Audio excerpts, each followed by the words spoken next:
Hello, ladies and gentlemen. It's Essentials TF here today, bringing you a battle between two beasts in the ETF2L 6v6 Spring 2024 lower bracket final between SKEDDA and Forfence. This is going to decide who gets that all-important final spot in the grand final versus the waiting upper bracket victors Mandem, and who is getting eliminated after a season of grueling competition and close games. I'm Faust. I'm joined here by Harry on the mic and Samus on production. Harry, do you want to take us through who we've got in the server fighting it out today in their journey to this lower bracket final? Yes, it's going to be a great game today. Forfence, the Frenchies, the second seeds from the main season, will be having a bunch of players you will be recognizing from throughout the time here in Premiership. We have QB on Scout with Nevo on Pocket, with Rons and Brugman on the Soldiers, Deli on Demoman, and Juxta is on the Medic. On do you want to run through SKEDDA and their Yeah, big I'll roster? take you, SKEDDA. It's a pretty experienced roster on this side. You've got a lot of character in this team. You've got the soldier duo of Warped on Robot and Geordie on the Pocket Soldier, Lucas Tank on Demo, Mac on Medic, and then Menex and Ath are pulling up on the Scout classes. So, a couple of changes since what they've done in previous seasons, but, they have got a lot of experience playing together and a couple of Prem winners in there as well. So it's definitely a force to be reckoned with. It certainly is. These teams are so closely matched. Like in the main season, they split their week 2 game, each winning a map. One of those maps we will be seeing tonight. One of them we won't. Should we head into talking about that pick ban before we get on to any sort of prediction? Yeah, let's get straight into these pick bans. I think do we have the order up here? We do indeed. So Gullywash was banned by SKEDDA to start with Forfence taking out Granary there, the soldier heavy maps. So it is going to be starting off with Process as Forfence's pick, followed by the Sunshine pick from SKEDDA, a few Koth bans, and then it decides Metalworks as the last map standing if we get to that final one. Yeah, it's a really interesting pick ban. The maps they played in week 2 were Process and Granary, with SKEDDA winning Granary and Forfence winning Process, both close matches in that week 2 battle there. SKEDDA deciding to get Process actually just like float it through instead buying Gullywash, but Forfence not wanting to take a nice rematch on that Granary. So we see the Process, but we see a different map from SKEDDA here, Sunshine, which Forfence haven't played at all yet this season, which is an interesting Yeah, development. you do have to wonder if is it they haven't played it because they don't want to play it, or is it that they're that good on Sunshine that no one will let them play it? Because they are coming into this as well as a bit of a process expert. With 5 times this season, they have played process. So Forfence have definitely got a lot of time on that map, but that's also going to give SKEDDA a lot of opportunity to look at how they're playing and maybe think up a couple of counter strats, or maybe just commit to their own game plans here. So yeah, it should be 2 spicy maps coming up. And then that Metalworks right at the end could just be a little bit of a wild card. They have both played it twice. But when you're getting onto that third map, it's been an hour of TF2. It can get quite chaos at times, quite intense. So yeah, we'll see if we get that far. Yeah, it's really interesting, but what is also interesting is both teams are currently stacking the red team. Only Juxta is on the blue. We might be seeing a heavy fist fight going on for whoever wants to play on red here, which would be a great way to start off the lower bracket finals here. Yeah, I think heavy fist fights, they're brilliant fun to do when you gotta back yourself to pick your team, and you get that mental boost as well. When you have the champion heavy, the #1 heavyweight in the arena. I think that's you're getting like +5 add-on for mid right already. Yeah, the first mid is always charisma and morale boost going all the way up through the roof. But it'll be interesting to see if anyone folds or whether we will actually see a heavy fist fight come out. But yeah, I mean, SKEDDA, no slouches on process either, though. You've mentioned that Forfence have been playing it a bunch. They took Random to Golden Cap yesterday in the upper bracket finals. SKEDDA beating Garda Pintari on process as well. So both teams having played it yesterday, it looks like it's gonna be a heavy fist fight with Geordie versus. Oh, I can't see who the previous fighter, who the four-fence fighter is going to be, but it looks like it's going to be QB QB versus Geordie for the fight on middle here. Yeah, who are you backing to take this away? I'm liking the look of Geordie's boxing gloves here. He's definitely splashed the cash to get himself a premium pair. I think he's the big man, right? He's definitely got a bit of practice. I've seen him in Uncle Topia before. He knows what he's doing. This could be a good fight. Yeah, he's also for all those Highlander fans out there rocking the Oleski hat, and Oleski obviously being one of the Premiership heavies with most wins of all time, I think probably. So, trying to get that bit of extra heavy boost there as we have Geordie waiting on the point for QB, both swinging their fists at each other in the air. QB edging forward here as the fight is looking to begin. QB's ready, Geordie's ready. Here we go. Nobody hitting each other yet. Just feeling it out a little bit. No one trying to get too aggressive here. Just poking the field a bit. And still no damage on either side. QB just doing a couple of moves. Oh, huge hits coming out. And then Geordie just KO in a few quick hits right at the end. Some people watching the fight last night, I think this is the real one that you wanted to be watching. So Geordie is going to win that for his team. It does mean SKEDDA will be on the red side and the Frenchies will be on the blue. Yeah, I mean, I don't know why the Frenchies wouldn't want to be on blue, seeing as that is their national colour after all. Surely they get some sort of national boost from that, but we will indeed be having SKEDDA on the red team with the Frenchies or four-fence on the blue team. You were right there. It was the heavy hat after all. Right? You gotta know that skill does come from what you're wearing in this game. It's pretty integral to the whole game plan. But other than that, I think we'll be seeing Geordie back on his main class very shortly, back onto Soldier when we get to these mid-fights as they roll around. Indeed, you'd certainly expect it. As for predictions, would you say that Full Fence are more likely to win this because they have so much more experience? They seem to be a process team, taking Mandem to Golden Cap yesterday, or is that double-edged sword of just all that information for SKEDDA going to tip it in their favour here? I think that, yeah, Four Fence have definitely got so much experience on this map, as we said. They've played it a lot, and their soldier combos on these mids are going to have a really, really big impact. So they're definitely going to get quite a few rounds on the board.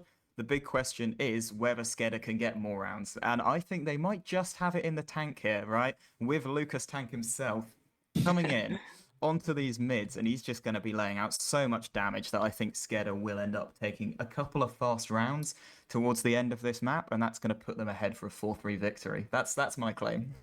That is a bold claim. I think it's going to be close either way. They did play it in the main season. I think it was a 2-1 or 3-2 or something very close like that. So either way, I think it's going to be close. I think I'm going to back Four Fence just because they have the more experience and the previous history of winning in week 2. But it could go either way. It's probably a 55-45 either way. Yeah, you definitely a mentioned hard one to call. Yeah, you mentioned those soldiers being those key players on this map. Do you reckon they're going to be getting the plays in? The scouts going to be focusing them hard, of course, but do you reckon that's where all that impact is going to come from on those soldiers on mids? I think so. I think what makes these two soldiers, Bruges and Ronsman here, Bruges and Ronsman? Brugesman and Rons, right? These two, they're very flexible soldiers. They know how to play both roles. They can rotate between them to different positions, and they can just cover every single weakness that the other one opens up at time. And it's that flexibility that lets the team be really adaptable and create a lot of value when they're getting these guys in the fight.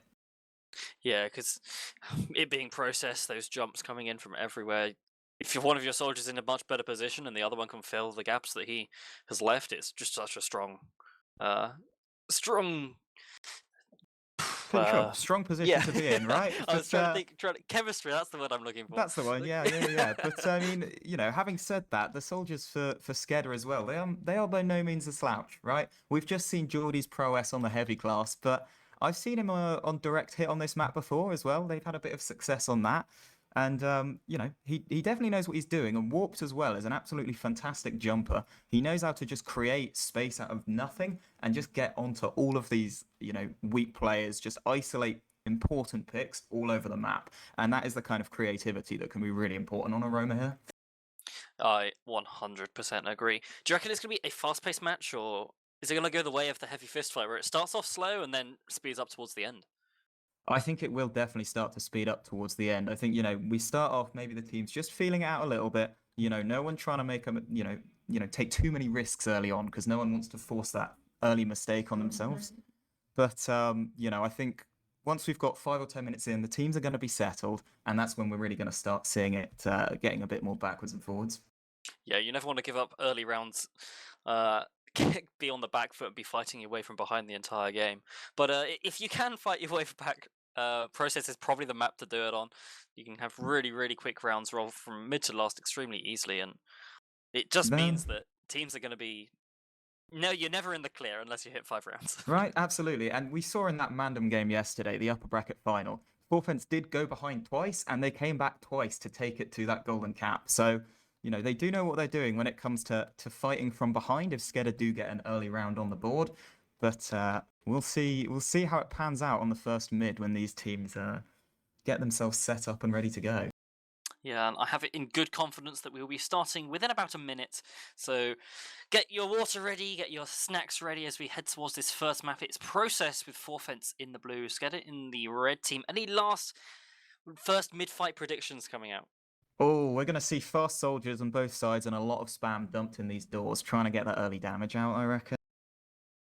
I think that's a fairly good prediction, as we do have the teams readying up. SKEDDA once again in the red, Forfence in the blue as we head into the lower bracket finals. Map 1, it's Process, Forfence's pick, as we have the teams battling out who will go home in third and who will go to the upper bracket, to the grand finals in fact, to play Mandem, as the demo men sticky spamming across the map, both soldiers taking height. Deli is put down lower hit, does get an arrow, so it's nice and equal for now. Mac is slightly weak at equal charges, as would be expected. Soldiers bombing forward, scouts taking the height. It's going to be an absolute barrage of players on top of the height, backing up once again. The SKEDDA losing a bit of space. The demo man is further forward than anyone else on the rest of the team, warped on the point.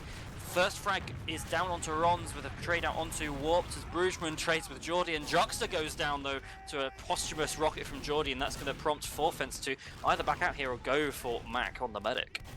Yeah, that was a really important medic pick right at the end here, and Nevo, he almost manages to clean up Menix on the point, just as a little free frag to slow down the fight coming into the second point, but unfortunately Menix is going to live on 1 HP, so SKEDDA are going to be able to just start peeking out second a little bit on choke, just feeling out the fight a bit, making sure they're not taking too many risks here. Brugman is set up, ready to maybe go for a bomb as well. Forfence are still contesting a little bit. The bomb then does come out from Brugman into choke, gets off some nice rockets and drops Mac! That's an absolutely crazy rocket from Brugman there, bombing right through the choke onto Mac, gets the drop, and now it's Ubercharge advantage into Forfence's favour. The posthumous parting gift of Brugman there, getting that key frag, saving the round for his team. Yeah, that's going to open up a lot of opportunities into mid now. Forfence do look like they want to be moving a little bit earlier, but they're not going to make the same mistake as SKEDDA did by just leaving Mac isolated, or their medic rather, isolated in that choke. I think they're just feeling this out. SKEDDA do now have heals on the field on mid, so it's going to be slightly more difficult for Forfence to get through. A lot of damage getting trading out. Brugman does go in. It's a nice double, triple. I think it was a wall triple there onto Geordie right at the end to get another frag. But, and Lucas's traps get splashed onto Nevo, and he goes down to I think it was a blind debt on his jump.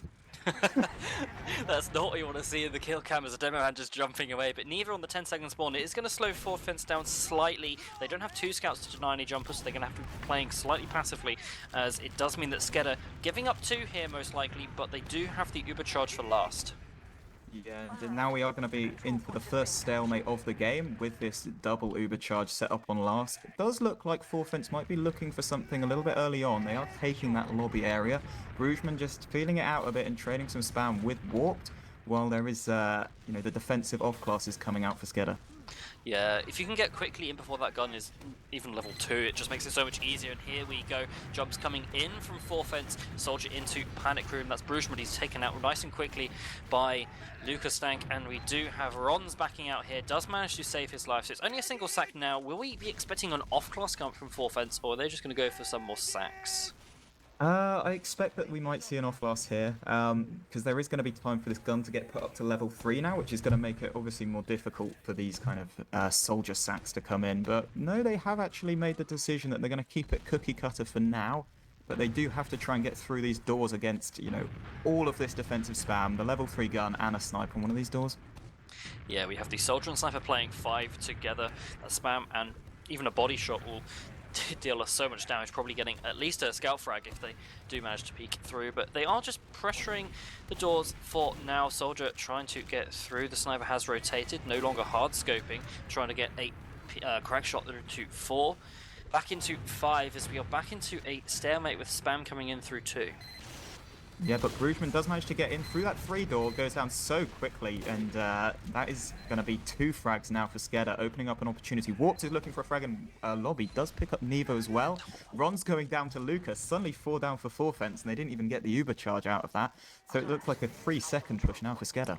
Yeah, it ended up being basically a quad sack, but 4 single sacks, which is not how you want to be doing a quad sack. If you want to do a quad sack, you want to do it all at once, but unfortunately players just getting caught one by one, and it does mean that SKEDDA now, with the player advantage for the next couple of seconds, trying to get through choke, but Menix going down early does mean that they are not able to, and Geordie is down as well, so it's going to be a 4 versus 6 hold on second. Playing passively, the Ubers are in play, which kind of not sure whether that favors the offensive team or defensive team, but SKEDDA just backing out, taking the initiative to get out, make sure they don't lose their medic there, and Menix is back on the sniper. Yeah, and 4fence look like they want to make use of this early player pick, though. Both soldiers are getting in. Brugman's up in panic room, taking a 1v1 with Warped. It's going to be a lot of damage trading out there. 4fence have so much space, just trying to bait the point out a little bit to bring in Rons for that bomb. Brugman coming in as well. That's a frag on both sides right now. SKEDDA are just about going to clean up the soldiers, though, and hold on to that Uber charge, so it is going to be a survival on this last. Yeah, they didn't have a gun because they had just backed out there, so no gun, only a sniper. The sniper does go down with Mac taking damage, but it's not enough to get a force or a kill. So it's okay for SKEDDA there. 4fence probably feeling like they've missed a slight opportunity, but they did well enough to get a sniper frag, but not quite well enough to get the medic. Yeah, and Lucas has got a couple of nice traps up in 1 and 2 who might catch out a cheeky player who's looking a little bit greedy there on these doors, maybe trying to open up a play. So that could be a little bonus when 4fence are going for a play. They might lose an extra player in it, opening up a push out for SKEDDA when this inevitable sack comes in.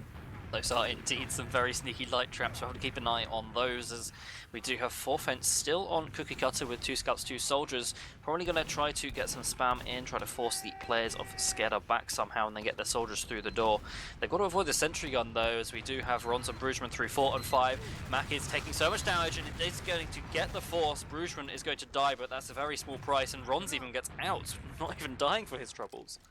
Yeah, Ron's managing to keep his life there is enormous for 4fence. You know, if there's a double sack coming in like that, you've got to make sure these players die. Mac was trying to stay nice and comfy in that dispenser, but the gun just did not have the knockback to actually keep these soldiers off him, so he just has to end up forcing that Uber out. Yeah, but going through 3 and 4, the gun can't shoot both simultaneously, and it makes it so difficult for the sentry gun to deny even one of them, because it's going to be confused. As the Rons frag does come in, the Uber is going to come out. So it's a 5v6 here for 4fence. They do have the Uber charge advantage, but they're not finding anything with it so far. Mac and everybody else is still healthy, as the scout is on the point, does get the depth, but is going to be cleaned up straight afterwards. And it does mean that now with the Uber charge advantage and 2 frags, SKEDDA might be looking to push out. Yeah, and it looks like they're trying to move quite quickly. Brugman holding 2 very aggressively, gets Jordan down very weak there, and he's still holding the 1 door now. Bruges is doing so much work to just buy time here for 4fence, while Ron's then going deep into 2 as well. There's a 1v1 still going on in there, and it looks like Rons is just about making a lot of space. Mac is going to just get his Uber in time, but it's been quite slow that they might struggle with this push out now. Yeah, I'm not sure they're going to be able to, because they're all so weak. Their players are just not able to fight, and that's the soldier play that you were talking about, with the soldiers rotating between. As soon as Brugman backed out, Rons came back in, and now it's an equal Uber-charge situation. Fight for 2 here. Both 2 players weak on the side of 4fence, but now they're healthy. The high ground in favour of SKEDDA does mean that 4fence are going to be finding it difficult to stay in here, even on an equal Uber-charge situation, seeing as Juxter is so weak, and SKEDDA bully them out, do take second, but that was almost not good enough for SKEDDA there. Yeah, SKEDDA were playing with fire there on that push out, but it looks like 4fence do want to stay in this fight. They're fighting in this grass area. Bombs do come in deep, straight onto Mac. That's going to be a Brugman kill, but the Uber is getting forced out. While 4fence are sitting nice and comfy, holding onto that Uber charge, just with the scout chariot around the sewer area. Yeah, and they've traded one frag each, so it's not even player advantage here for SKEDDA. They're going to have to back out with full overcharge disadvantage. The gun is going to come up. Menix is on the engineer, probably only going to get it to level 2 in time, though. Going to be by the spawn instead of on the point for now, as we do have 4fence with 100% overcharge advantage, Mac with 40%, so the overcharge advantage is dwindling. 50% is 20 seconds. They have to be quite quick. 60% already, and then not into lobby. It's going to be another 16 seconds, and SKEDDA gets Uber here. Yeah, and there's actually no sniper up for SKEDDA either here, so 4fence could potentially try and walk it in, but it looks like we've had a pause.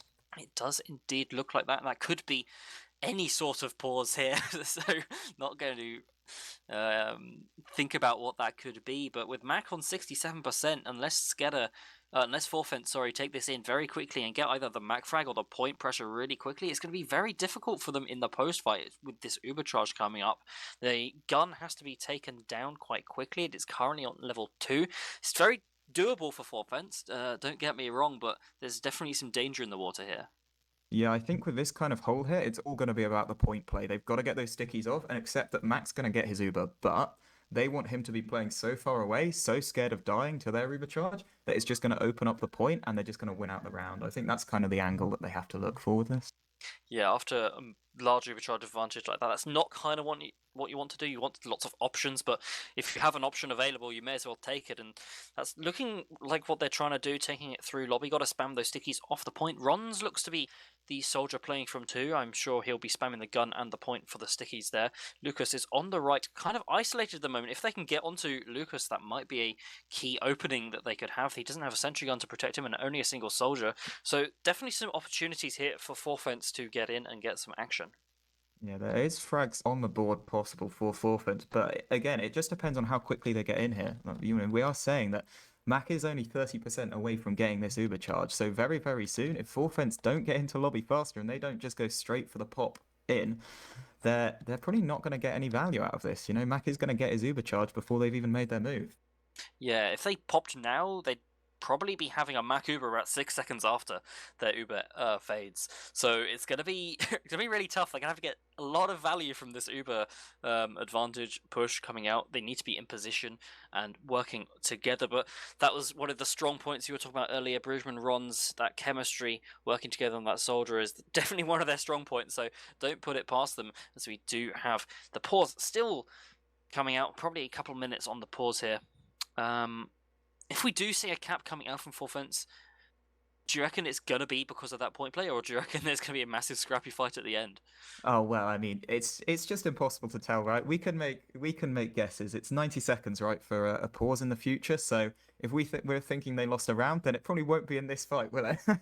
But maybe it goes the other way. Maybe it's a coast to coast coming up, and 4fence need to take a minute just to recuperate, discuss, and come up with a new game plan. It could be anything indeed. No off classes on the side of 4fence, of course. All cookie cutter SKEDDA with the NG and the heavy, which is going to be some really big bullet sponges for 4fence to fight through. The heavy is on the high ground, so it's going to be more difficult for that heavy to rotate off back onto Scout, keep himself alive. But it does mean it's harder to kill the heavy, so some trade-offs coming defensively as well as offensively, as we do have the pause still coming out. Wouldn't be TF2 finals, like a lower bracket finals without it here, would it? Oh, yeah, it's not a game of TF2 if you don't have pauses and logistical issues and technical issues and all of the above. That's part of what makes it fun, though, right? Indeed, it is. Has the game gone how you'd be expecting so far, or do you think it's been a bit one-sided for 4fence, or has it been just SKEDDA being slightly stuck on their last because of how the round's gone? I think there has been quite a lot of SKEDDA is just stuck on their last, and it's so difficult for a team to get off last. But we are moving again. 4fence are going straight for that pop through 4 with a bit of a juggle onto Delhi. The gun is going down early, and Brugman is sitting up top.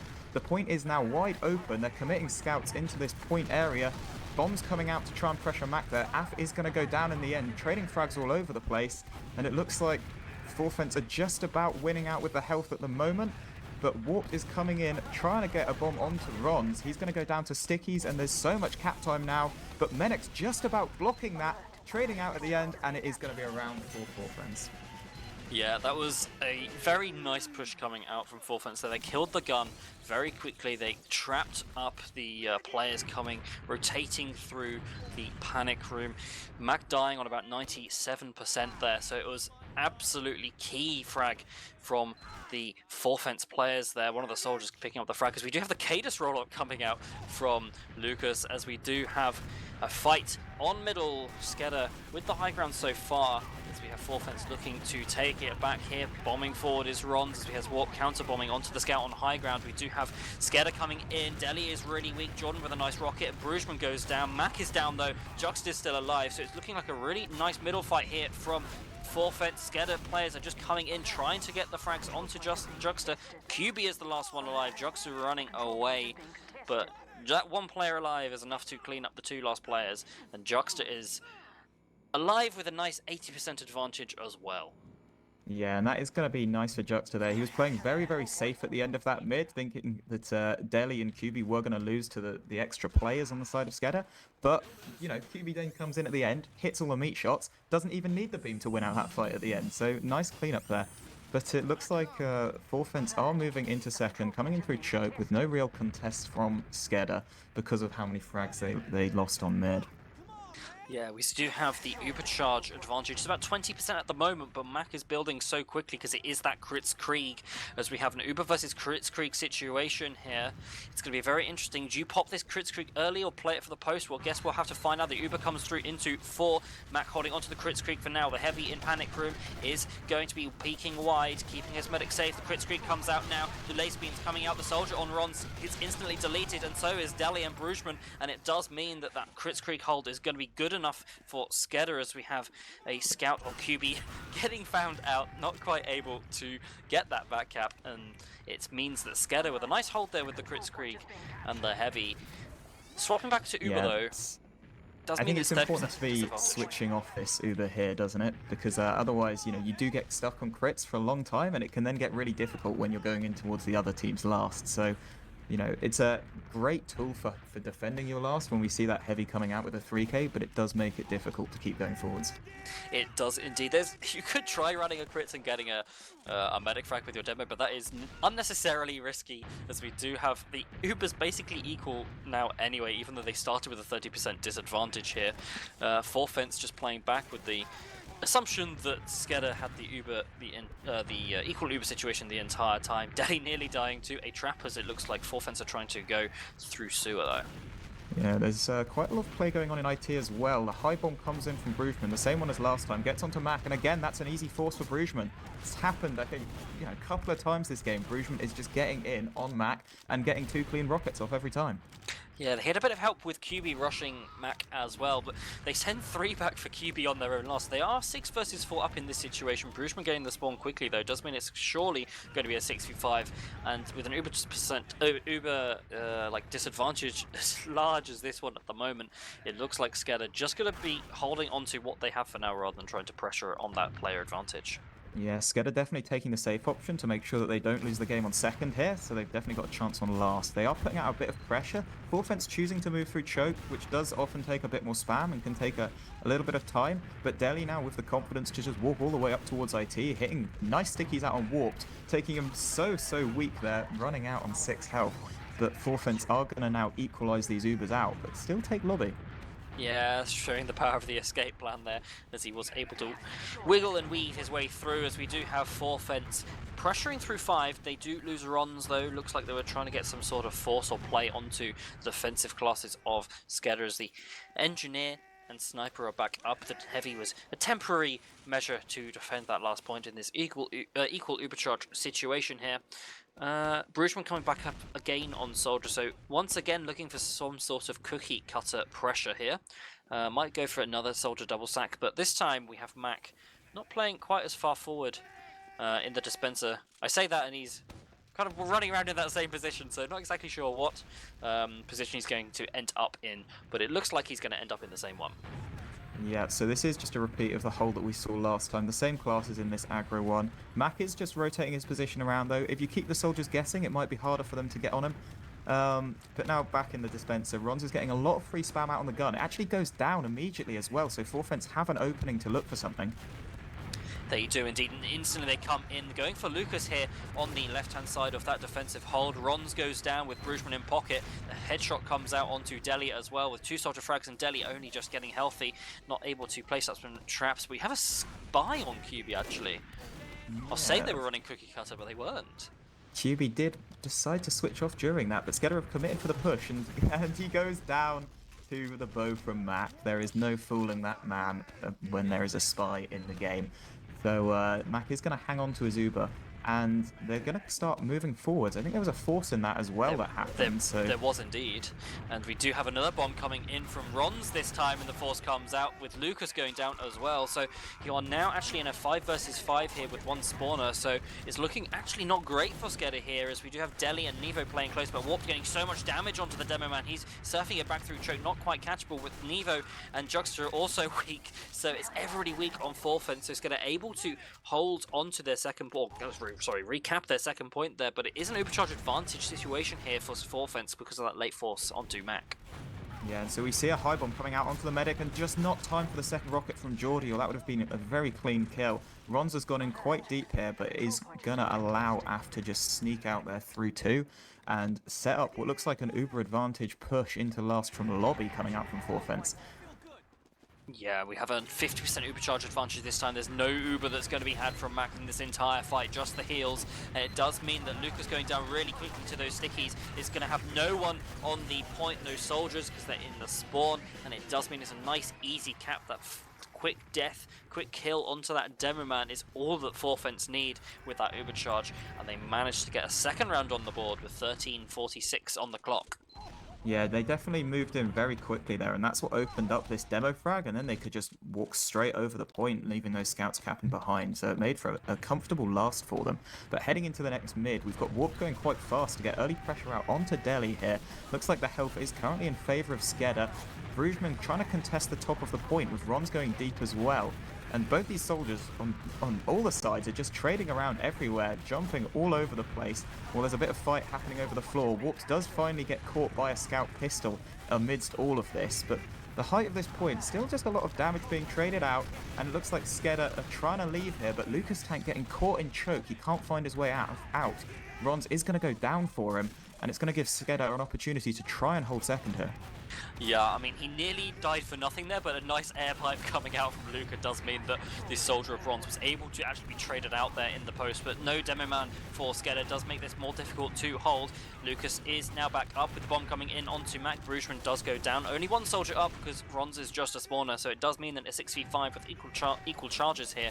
Both teams have their Ubers. They will be trying to pressure in here, SKEDDA, as they come in through choke, looking for a solo scout here onto the point, but the spam coming in onto Ath is just blasting him back, and the Uber only comes out now. It's 4 seconds better on the side of forefence, meaning that Mac's gonna have to back out. Does catch a rocket, but nice surf backwards does mean that he lives with his life, and his slight percent Uber charge advantage is probably not going to end up mattering.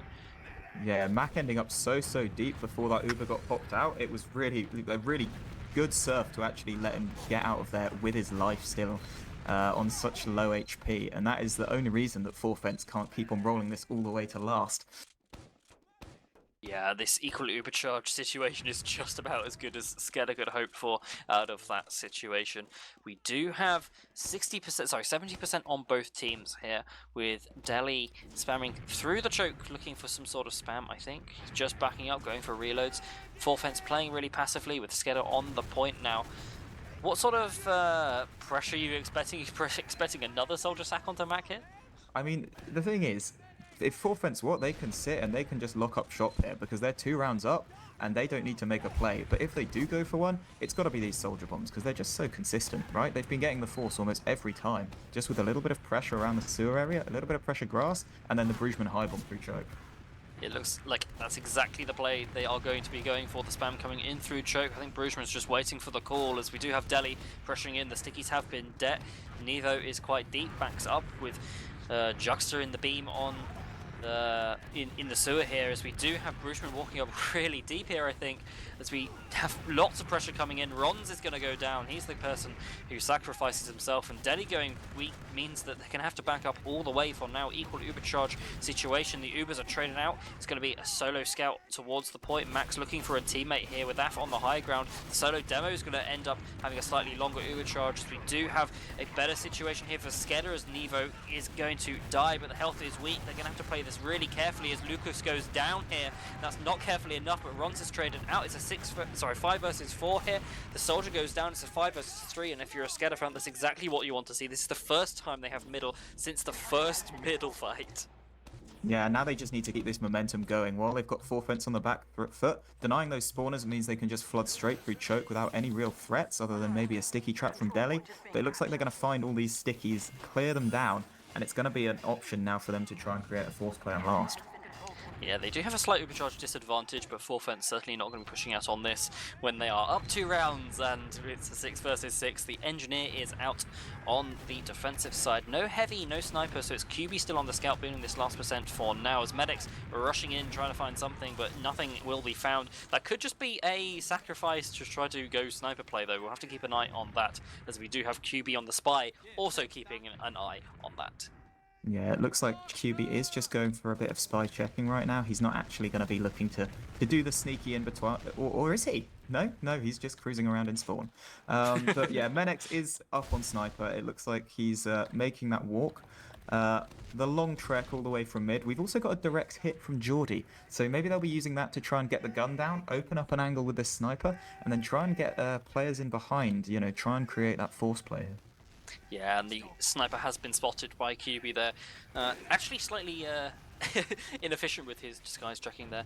He'll have to practice that spy, but that's fine as the gun does go down, but they lose 2 for it. QB is going to lose the SVS, even though they knew there was a sniper, and it does mean there's 4 versus 4. There is no gun up, but there's no soldiers to take advantage of it for now. Yeah, and Ron's ending up trading out with Menex there as well. There is no sniper, but it means SKEDDA have an opportunity to just send someone in. Is it going to be Lucas or a scout here? Lucas is getting so much damage out, hits the pipes, and the gun goes down now. Just sitting in lobby, trading out damage. No real threat to him until that soldier bomb comes out, and he just about sneaks out from lower lobby on a little bit of HP. Yeah, there wasn't a huge amount of threat onto Lucas there for a lot of it, but there was a lot of threat onto Matt getting down to about 50 health. So he had to back out there. Lucas nearly getting caught because of it, but did not. And it does mean the sentry gun only level 2 for now. They probably will try to spam it out before going for some sort of sack, I imagine, but I could be wrong there, as we do have the sniper once again on Medics, and QB is going to be counter-sniping as well. So, looking for some pressure into 5 here. You were talking about the Geordie direct hit, and here we have it. Trying to look to spam down this sentry gun. Only takes 2 rockets, seeing as it deals 112 by base, which does mean that it's going to be a lot quicker to kill that sentry gun. And QB taking 150 body shot from Maddox. Not quite losing the SVS straight away, but definitely having a worse time of it at the moment. Yeah, and Geordie did get some rockets out on the gun, but unfortunately the wall took 120 instead, which meant it was going to keep itself alive. Menex picks up a nice headshot onto Bruchman here to equalise the players after Lucas went down as well. So it's going to be retaking lobby from SKEDDA now. Geordie just waddling forwards, no fear at all with this direct hit. Looks like he's trying to pressure out 5 here, take a 1v1 with Rons, hits a nice rocket onto him, but doesn't quite hit the mini crit air shot. Yeah, that 152 would have instantly deleted that soldier, but not quite able to do so, as we do have the players of SKEDDA have about 2 minutes all remaining to try to pressure this. We do have Sentry Gun once again being spammed, and Rons goes down to the AF scout there, and Delhi goes down as well. That's 2 frags for AF there. That's going to open up the right-hand side of the map for Geordie to spam down that gun on the direct hit. The Uber is used to save 2 players, and it means this large Uber charge advantage is going to be amazing for the SKEDDA post-fight, as we do have them coming in, taking that trade. No demo man up because Delhi is still in the spawn queue, as we do have the scout playing the point. So much time on the point. Soldiers having to sack for it, as we do have players trading out, but it's going to be in SKEDDA's favor in a 5 versus 3. The demo man is back up, but the health is so bad. Trading out is Nevo. Never mind, he doesn't get the frag, as we have the soldier trying to block the point. Delhi's the last line of defense. He's not going to die, but it's not going to be enough, as we do have SKEDDA getting their first round on the board. And it's 6 minutes 16 left in the map as well. So it's once again a very close match by these 2 on process. 2-1 on the board. This is the time where you're probably going to see this match trying to speed up. Yeah, and SKEDDA are now playing with a little bit more confidence. They're trying to play a lot faster as well in these transitions. So as soon as they got that Brugesman, the Ron's pick in 5, they started flooding those doors and creating more picks to win that last. But coming into mid here, looks like they're just chilling about a little bit, just making sure they get their soldiers nice and healthy. So Forfence go for the early bombs, and they're trying to counter jump these guys out, but Warped does go down for it. Looks like we're playing over towards that right side of the point, but Forfence are winning out with a lot more frags in their favor right now. Jordy caught on the floor, so he goes for a solo bomb, but does actually pick up Nevo in it. It's going to create a lot of value that SKEDDA can stay in just about to try and look for something, but in the end, Forfence actually just pushing straight into Lucas, that it's going to be a run all the way back to last. Yeah, it's not great for SKEDDA there, to say the least. They're going to have to give up second after losing Lucas in the post fight. Never mind, they're pushing back forward as they know that Forfence are still further back, and the Uber comes out. The trade is so bad for Forfence here. Their Uber is so much worse. It's 3 seconds worse as the Uber fades. The solo onto Af there is so much better as SKEDDA hold on to their second point. A nice play with them heads up to know that Forfence's spawners are going to be so far back. It's actually a advantage fight for them. Yeah, and it's going to open up an opportunity off Ubers now that SKEDDA do need a round. They don't have a long time to get one, so they do have this time here that they can maybe look for a pick, maybe look for a dry push. But it looks like they just want to sit nice and comfy and get that Uber again. Yeah, Medics has gone back to spawn, switching off to Sniper, trying to get something done. Sniper usually slowing the game down, but in this case, knowing that you have to make something happen as Forfence just happy to sit on mid for the rest of this round and just win the match by default. Knowing that they have to do something, Sniper is going to be one good option as Medics has this massive sightline through this choke, forcing Forfence back and might create some space for SKEDDA to get through and try to pressure in onto the Medic Getter Force. Yeah, but Forfence here are basically just bunkered round the corner, ready to take a trade at any time if they need to, if SKEDDA starts stacking too many players there. Jordy does actually go down to Brugesman and Sewer as well, so it's going to be a frag trade out on both sides now, just opening up a few more doors maybe to get this sniper angle in. He's peeking so deep on Deli there, but Deli just schmoving out from under Menex's nose is going to survive. Yeah, it was a massive arrow onto Deli there. He was 71 health, would have died to a single headshot. But here we have the Ubers traded out. Mac is really weak here. Having to save Af as well does mean that he's staying in on 50 health. Not quite caught. Any soldier bomb there would have been absolutely devastating. But we do have SKEDDA flooding through once again. They still have medics on the sniper, so they have to play slightly more passively. Runs trades out for Af, but Warped goes down as well. It's advantage to Forfence in this fight as Mac goes down to Brugesman. It's a massive jump in. A medics on 12 goes down to Nevo, and it looks like it's curtains for SKEDDA. Yeah, Brugesman there put his invisibility cloak on and just flanked through Sewer and just got so much damage, including the mat frag behind SKEDDA, that they just had absolutely no option there but to wipe. And Lucas dying to stickies and Forfence with the round. 3 minutes left on the clock. We have SKEDDA needing 2 rounds, each going to have to be 90 seconds or less as we come into the final stages of map 1 of this lower bracket finals. Forfeits up 3-1. SKEDDA going to have to truly play quickly here. Yeah, and Jordy's actually rolling out on the direct hit as well, so he's definitely got some confidence there. Lucas is going to just poke out Daly a little bit. Ronz is going to go very fast on him and almost hit the second rocket, but then is going to hit the third on Lucas, trading out. So no demo for SKEDDA here, as they're trying to take control of the top of these blue crates. Meanwhile, Forfence are just playing this spam game here with their demo up alive. Daly's sitting on top of the crates, actually, and there's a complete rotation around that they're now on the wrong side of mid from each team. Yeah, it's going to be really interesting to see what happens. This Soldier of Ronz is going to be coming through choke. Geordie actually watching for it, as we do have Mac and his team rotating back round towards their pack. They've nearly done a full 360 as we have them coming back through. Ronz getting the better of Geordie, who was on that direct hit, and it does mean that SKEDDA having to put the tail between their legs and back out through Sewer, but they can't stay out for long with 1 minute 50 left on the clock. They come back through choke. They have this Uber. If they can block this cap, it's not going to be curtains right away. The Uber is traded out. There's a couple of multis coming out from the blue side, but it's not going to be too much better as we do have SKEDDA recommitting back in. They do lose 2. Warped and Medics quickly go down with Mac on the point in front of 3. It does go down to the pickaxe, and it's a GG coming out from SKEDDA in the chat. We have Forfence taking map 1. Probably going to end up getting 4 rounds on the board here, but essentially 3-1 because SKEDDA having to actually take the fight there to have any sort of chance.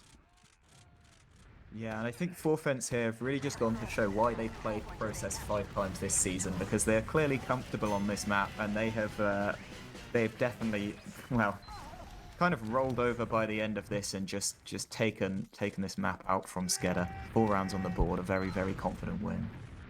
Yeah, it was just they had so many more opportunities the entire map, with SKEDDA converting that one last push that they had, with Forfence only converting essentially 2 of them, because 2 of them were rolls into last, but to those 2, and those 2 rolls were certainly enough to win this map. But they just had so many more opportunities that they had so much control of the map, and if you've got control of the map, it's so easy for you to just control the pace of the game, and it meant this map was basically theirs from the start. Yeah, it was the dominant mid fights from Forfence that did just always put SKEDDA on the back foot. You know, when you mentioned it took them, what, 15 minutes to get a first mid cap or something, and you know, if you don't get control of mid, then it's always going to be difficult to really get anywhere on the map. You're just relying on the other team making enough mistakes to give you rounds at that point. Whereas, you know, you take the fight to the other team, you get that mid, you can just keep that pressure forwards the whole way, and you can afford to take a lot more risks with how you're playing. Yeah, I mean, it was just, in terms of map control, it was a one-sided affair. If we do have a quick look at logs, though, if we do bring those up, you wouldn't theoretically think that it was such a 4-1 from Forfence there, with the frags actually being pretty much equal, damage almost equal as well. I think one of the key things to note is Delhi going 18-4, just having that demo man up so much, not getting caught with 322 damage per minute, even in a stalematy game as that, just means that you've got so much pressure. He's locking down the entire map. It's just so strong for your soldiers to try to get through, if they just know that your demo man's holding the entire map for you. Yeah, Delhi was an absolute machine on that map, just dishing out damage in every single fight as well, especially on those mid fights. He was completely running the show, and that's what really let. I think part of it was Brugman and Ronz's bombs on these mids. You know, it did open up so much space that Delhi was able to just sit there unpressured. You know, you see that with the 4 deaths. It was really difficult for SKEDDA to actually get a kill on this man, so he could just lay out the damage for the whole game. Yeah, it was just. I think it was a bit just playing around your demo man, making it the Delhi show overall did mean that he was just able to control the entire game, as you were saying. And those soldiers you were talking about, Ron's with 21 deaths, but the amount of impact he was having across those 21 deaths, and Brugman with 18, their stat line doesn't look good, but they did so much work. They won at least 2 of the rounds by themselves. Yeah, and I think another key player to actually point out, a good takeaway for SKEDDA in this was Menex's sniper was so powerful. You know, he only played about 7.5 minutes, but he did 3,500 damage in that time, right? Wow. That's the kind of game-changing class that you can bring out. So they might not have won this map, but they can take that forwards, and they know that they've, you know, got opportunities on Sunshine that they can bring out that Menex sniper again, and maybe that'll help them convert a few more rounds. Yeah, when your sniper in 60s is putting out Highlander DPM, that's that's when you know it's going well.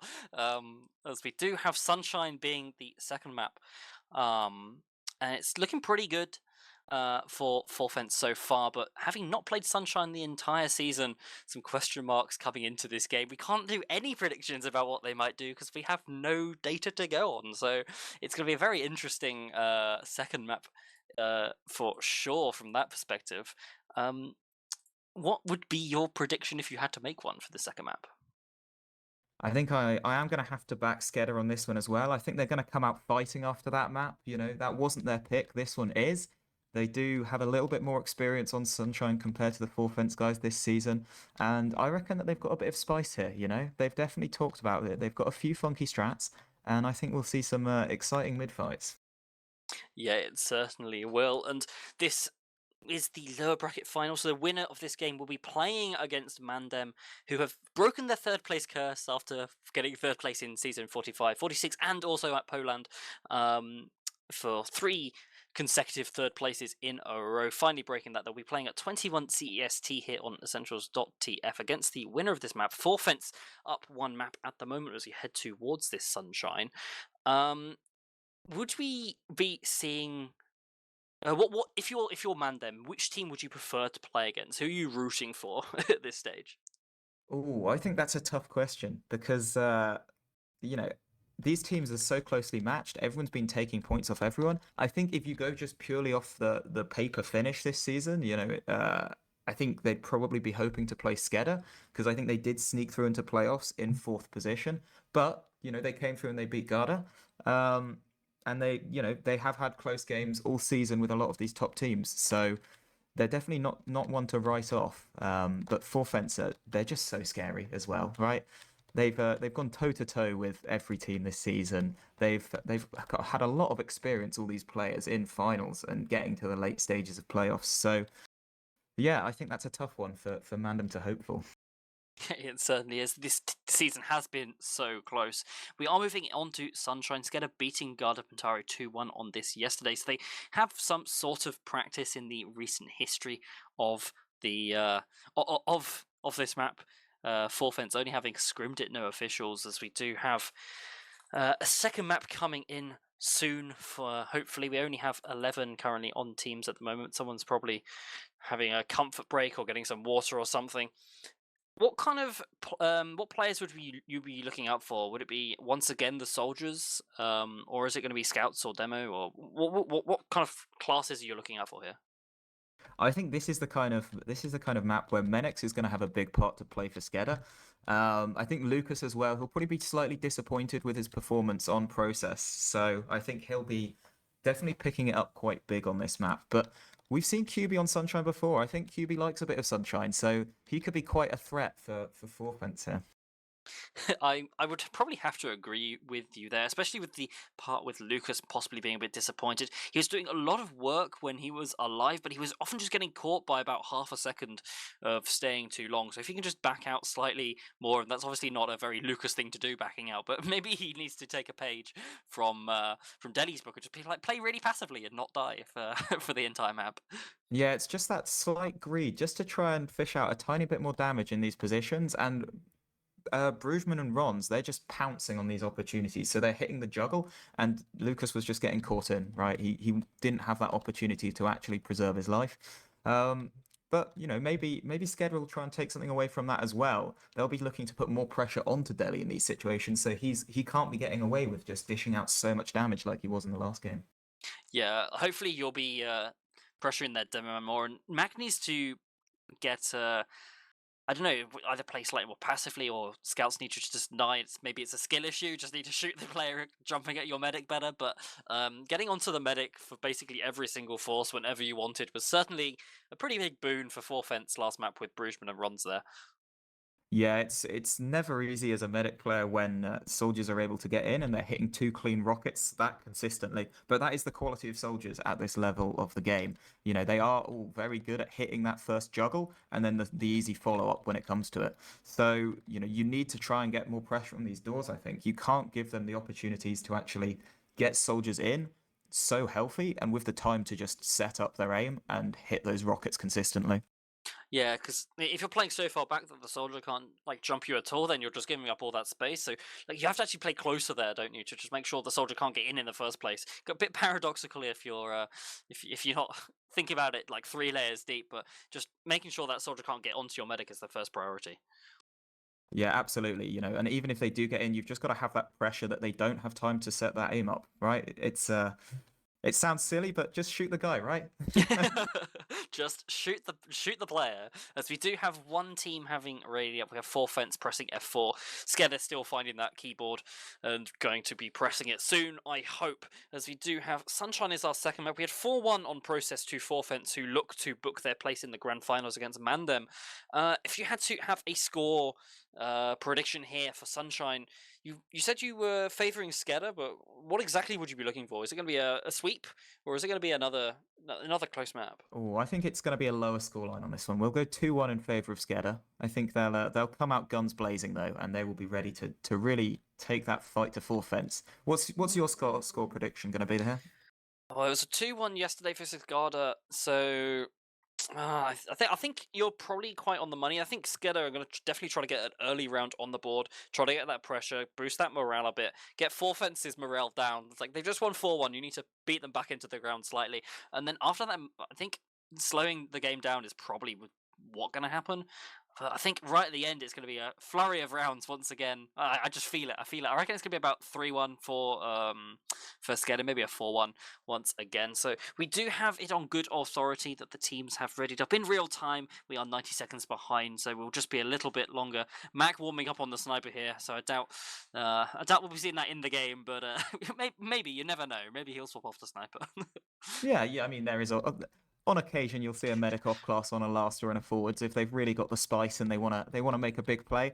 But it's also worth noting here that if SKEDDA do manage to take this map, we will be in for a third map. We will be going to Metalworks, which could be very spicy indeed. So if you want to see more TF2, then I think you've got to be backing SKEDDA for this. But you know, we'll be finding out very, very shortly. Yeah, make sure to predict 4 fence for this map, because we always know that Twitch chat is wrong, and it will be SKEDDA winning it as well, as we do have the second map underway. We have CP Sunshine 4 fence once again in the blue, SKEDDA in the red, keeping the same colours as they did last map. Worked out for 4 fence last time, as we do have the second map underway on the roll like they are, and it's equally charged situation once again as we head up to this first middle. Yeah, and Lucas Tank and Deli getting there at the same time, despite Lucas going for the flowers rollout. Very early soldier bombs, though, from 4 fence. Ronz is going to go down straight away from that, and Brugeman's going to be so weak that SKEDDA can just start waddling forwards here. QB getting Menix very weak, and Warped going down as well, while Geordie just controlling this high ground, hitting a lot of damage out and picking up a bow. It's still looking pretty even over this point, but bomb from Brugeman there almost gets caught by a nice direct at the end, but Deli is going to go down to a sticky from Lucas, and then all of a sudden, a Mac going down to Brugeman. It's looking... Juxta's caught in! Poor Juxta! And... What happened there? Out of somewhere, Juxta gets caught in, and 4 fence no longer have an Uber advantage. Yeah, I was about to say, it's great mid for 4 fence. They've kept their med alive after all of that pressure from SKEDDA, but no, I think what happened, it must have been some sort of sticky or pipe from Lucas that just blasted Juxta forward, and he tried to surf back around but was caught by the forward spawn, and it does mean that it's about 20% overcharge advantage here for Mac. The big difference actually near the end of that fight was Geordie winning that 1v1 versus Brugeman on that high ground, meaning that Juxta had to bow Deli and just bow Brugeman, and ended up losing Deli in the process. We do have the jumps coming forward. Brugeman goes down once again. Aft goes down in the process on the trade, but we do have Lucas going down though. We do have frags going out both ways. It's 2 frags both ways, but it's kind of weird. 2 soldiers down on one side, you down a demo on the other, so more spam from SKEDDA, but you have the demo for 4 fence, so it could go either way here, as we do have SKEDDA pressuring in. They have the space, they're on the crit streak, that's why they had overcharge advantage, and we have the crits coming out. QB going down low. They do find a single frag, and they do find the point, but no medic as the prize, as we have Mac going to be building that crit streak back up once again. But what a surprise. Do have the all-important Deli pick here, and even though they're on crit creek, that is going to make it so difficult for 4 fence to actually push out in this situation.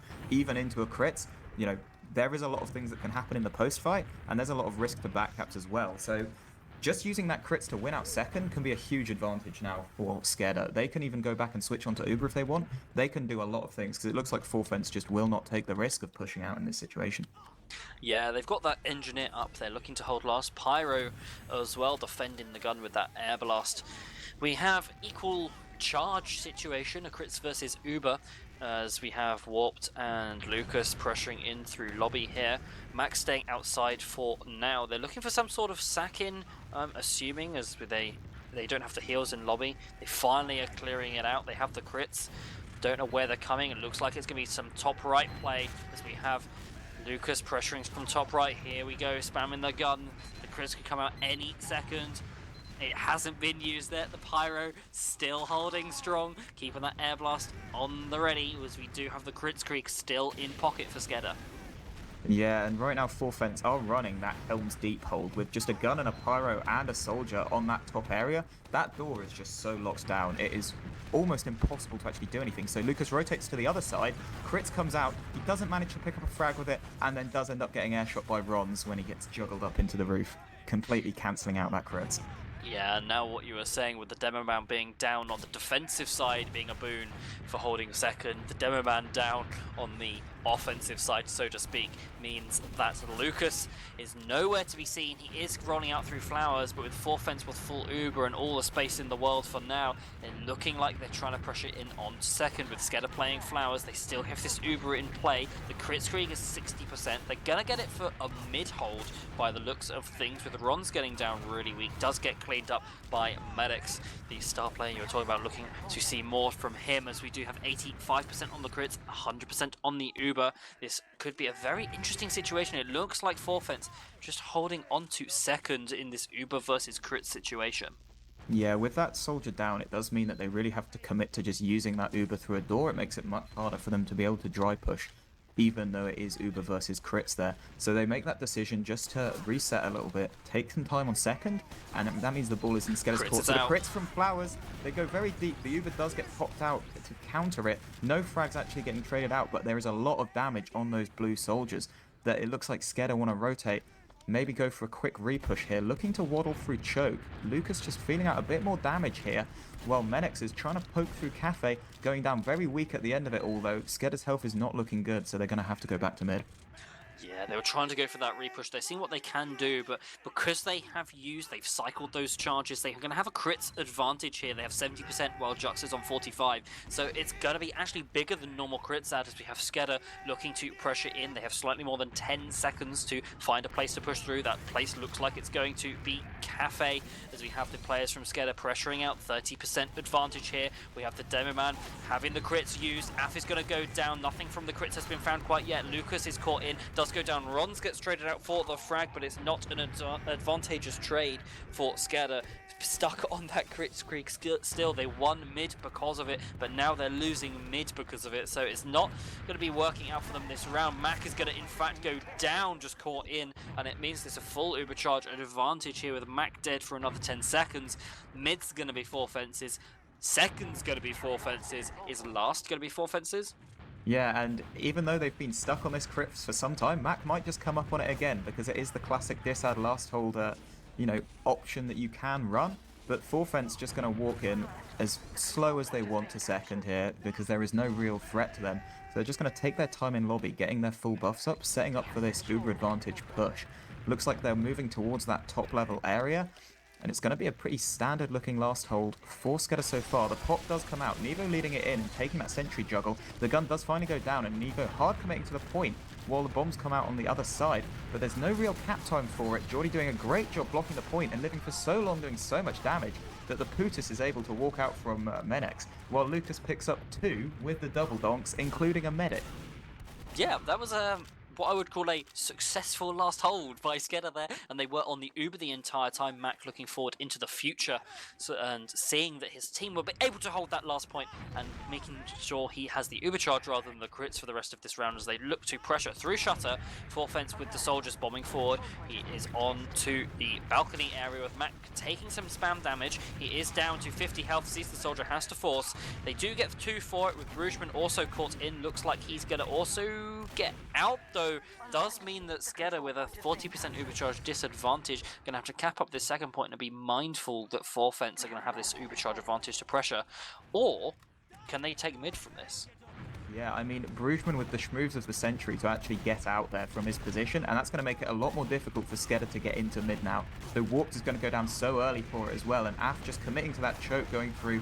He dies, and then Mac gets juggled up by Rons, and that's going to be 3 kills for 4 fence now, despite losing dearly to Lucas Tank in that fight. They lose 3 in the trade back though, so it's 2 scouts and a medic with an Uber versus 3 weak SKEDDA players. I think I know who I favour for this, as the pressure from Juxta onto Juxta is going to force out the Uber. Menix doing the work of God there, as SKEDDA are going to have a chance to hold this last point. Yeah, Mac is now up, and it's going to be even Ubers because of how late that Uber force came out. So it is actually going to be a bit of a safe hold now for SKEDDA. They have the time to get a proper aggressive hold set up with that sentry gun. And it's going to be, it looks like they're setting up for the reversal of what we just saw with the 4 fence last hold. Yeah, they're not playing versus a crit streak this time, so you don't quite have to play so close, trying to just bully the players out before they can get in to use that ×3 damage. But they do have that same sentry gun. Demoman is towards the point. The Pyro is in the same position. So it is the same hold. Equal Ubercharge situation rather than a crits versus Uber situation here, as Mac has a slight disadvantage, but it's not going to be enough to push on, and Forfeit certainly don't know it exists. Yeah, and Forfence with no off classes as of yet, so it looks like they're just going to sit outside of lobby until all of these Ubers are built out, making sure that it's a consistent situation on this last hold. They know what they're up against, just feeling it out and getting everyone healthy while Deli pokes out a bit of spam on that top door. But it looks like the beam is moving towards the open side. Brugman's going to sneak straight through, getting out of range of that gun. So he's making a lot of space for his team, but Lucas rotating over, getting so many stickies out that it looks like Nevo and Bruges are now kind of stuck in a little bit, taking a lot of damage there, while Sam is just trying to heal them a little bit through that doorway. The bomb does look like it's almost coming in.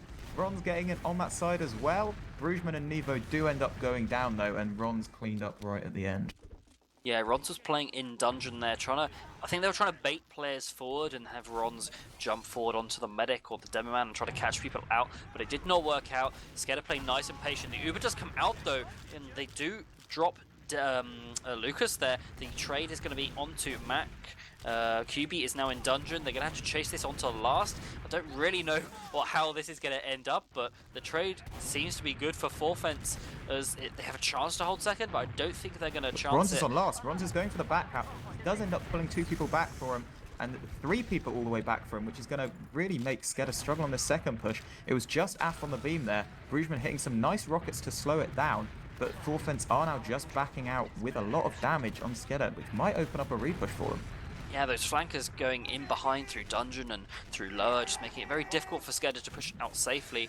And then, although they used Ubers fairly at the same time, it's a nice actually 20% Uber charge advantage here for Juxta almost. So it's not going to be enough to push off because they don't expect it to be there. Maybe if they knew it existed, they would try to pressure onto it, but it basically doesn't exist because they didn't know it existed. Well, Juxta does run the head, so he did have an opportunity to actually peek there. They might have been able to figure out they did develop that Uber advantage, but they're instead choosing the safer option of just resetting completely, checking out all these doors. Brugman going very, very weak in the cafe area, so he can't actually get in for a sack, while Ronz and QB are hiding so close in flowers. The Ronz bomb then does come in. He looks like he's sneaking behind to lobby with QB chasing along with him, but both of them getting so weak. Ron's finally getting in on Lucas there, and SKEDDA are just giving up all of the space now as Forfence are just winning out this damage fight. Yeah, we do have the Uber coming out from Mac here. It is forced because his players are so weak. The trade isn't even out, and Mac is so far in. This looks really bad for Mac. He's having to go through dungeon. He does seem to get out, and Af is able to taxi him back. They do trade out 2, but one of them is Lucas, so it's certainly better for Forfence here. There's no Demo Man up for another 7 seconds. They're probably going to try to pressure in. There's no Demo Man, so there's no stickies, which means that they can just walk through, try to get through the spam, try to get some pressure in, but they are in on the opposite side too. Their Demo Man Deli is so weak, he's not in the fight here. Neither team has a Demo Man until Lucas is back up, and indeed he is. QB goes down, Juxta goes down, Brugman goes down, and it's 3 quick frags. Warped is down, Mac is so weak, and he dies through a fadeaway rocket from Ronz. An absolutely crucial posthumous frag there, which means that it's going to be an equal Ubercharge situation. No, it's 25% advantage, sorry, for Juxta, as opposed to being, what, 60, 70% disadvantage? Yeah, and that is really going to scupper the push into mid. Instead of being able to get mid out of this, instead Forfence are just recontesting second immediately. QB does trade out with Menix in the end of it, but Forfence just completely regained possession off this point. Yeah, and because Mac wasn't able to heal because his teammates weren't near him, it's an even larger charge advantage, about 30% now. So it's looking really good for Forfence in this round. We have a sentry gun coming up. There's no heavy AF is back onto the sniper here, as we have Forfence once again trying to pressure onto SKEDDA's last. SKEDDA have had a really strong last hold so far. They've thwarted multiple attempts at the last capture with QB in dungeon, Nevo as well. Deli's coming in. The Ubers are used. It is going to be a trade with Mac on 90% here. It's another 5 seconds before they get Uber. Lucas is so far forward, he's caught, trying to defend the point. This cap is so close, but the Uber is used. They just weren't quite quick enough, and Bruisman going down. It's only Juxta alive until he killbinds, and now there's no one to kill Mac. They're going to have an Uber charge advantage this time. As long as he's healing. He hasn't actually been healing most of this time, so it's not going to be very big. But Full Fence don't know that. Yeah, Forfence are going to assume that Mac has a little bit of an Uber charge, but with the confidence they have to just take these dry fights, they might just contest it anyway. So, despite the fact that Mac's only just getting Uber, but QB with the forward spawn snipe takes down Menex. Not quite the Mac kill that could have changed the game here, but it's going to buy an opening for Forfence to come back in. Bruisman is going to try and get in on that, and he does go down for it, but Warped is just holding the door so close, dishes out so much damage, but does end up going down to Delhi. So it's going to be equal players on both sides, but SKEDDA are going to cap out this point, so they do have better spawners coming up here if they want to keep this fight moving. Yeah, they get their soldiers in 5 seconds time. It looks like they're just trying to buy some time for their soldiers, and that's exactly what they're doing. They've bought the time. SKEDDA have their spawners, and now with a nice little bit of Uber charge advantage after all of that, they're going to try to pressure in through choke. The Uber is used. Lucas is forward. He does get one frag, sorry. He gets Nevo, which is a nice little frag there, no pocket scout, but it does mean that without catching the medic, not getting the force, it is going to be Forfence advantage Uber-wise as they look to come through Shutter. They're going to use it. They use on their scout and their demo man who jumps forward. Lucas is indeed caught in once again, playing too far forward, but he hasn't died yet. And is he actually going to die at all? It doesn't look like he is. Delhi is now the one caught as Bruisman and Juxta go down. This is an absolute collapse from Forfence. SKEDDA still with the second point with 6 versus 3 and the heals advantage. There's 80 health between QB and Nevo, make that 63, and that's a 6 versus 0 on the point, which means that it is going to be the first round to SKEDDA. That Uber charge push out from Forfence costing them the round. What an absolute collapse from them. Yeah, they tried to take that Uber through Shutter, but they only had a couple of players they could actually direct the Uber with, so all the focus went onto Lucas Tank. Meanwhile, SKEDDA were able to just kite it out, threaten the back cap from lower without actually moving for it, so that bomb right at the end, picking up 2 frags, just meant they could roll it all the way into last. But Delhi coming out to mid here on Flowers, taking a lot more damage than Lucas early on, so he needs that early bow. It looks like we're going for a rotate mid first, but Warped is hiding in choke. He's been caught out by Bruisman and QB, so just trying to jump and preserve his life. Meanwhile, Rons is doing the reverse of that, and then Bruisman coming in with a clean rocket to kill Mac means that there's now heal favor on the side of the Forfence here, so they're just going to bunker up inside of SKEDDA's own choke here to try and protect Juxta's life. But a big rocket there just jumps over the other one, but ends up going down to Af with a little chip shot right at the end. And QB now coming in from choke, just looking for anything he can to help out Nevo, who's stuck in behind. Between the two of them, they are going to find Menex, and it's a little bit of chaos on both sides here, just taking 1v1s now. Af wins his versus Nevo, but it looks like Forfence have control of the middle area at the moment. Yeah, that rotation meant that Forfence stuck in on SKEDDA's second. They didn't want to be there when the spawners came in, so they were trying to fight it, and it meant that Juxta was going to die. And with this Uber charge advantage here of about 15%, Mac is going to have the advantage, going to have the initiative, and SKEDDA with the mid cap after all of that. 13 minutes left on the clock, 1 round up, and you have the midpoint. It's looking like a really strong position for SKEDDA in this second map.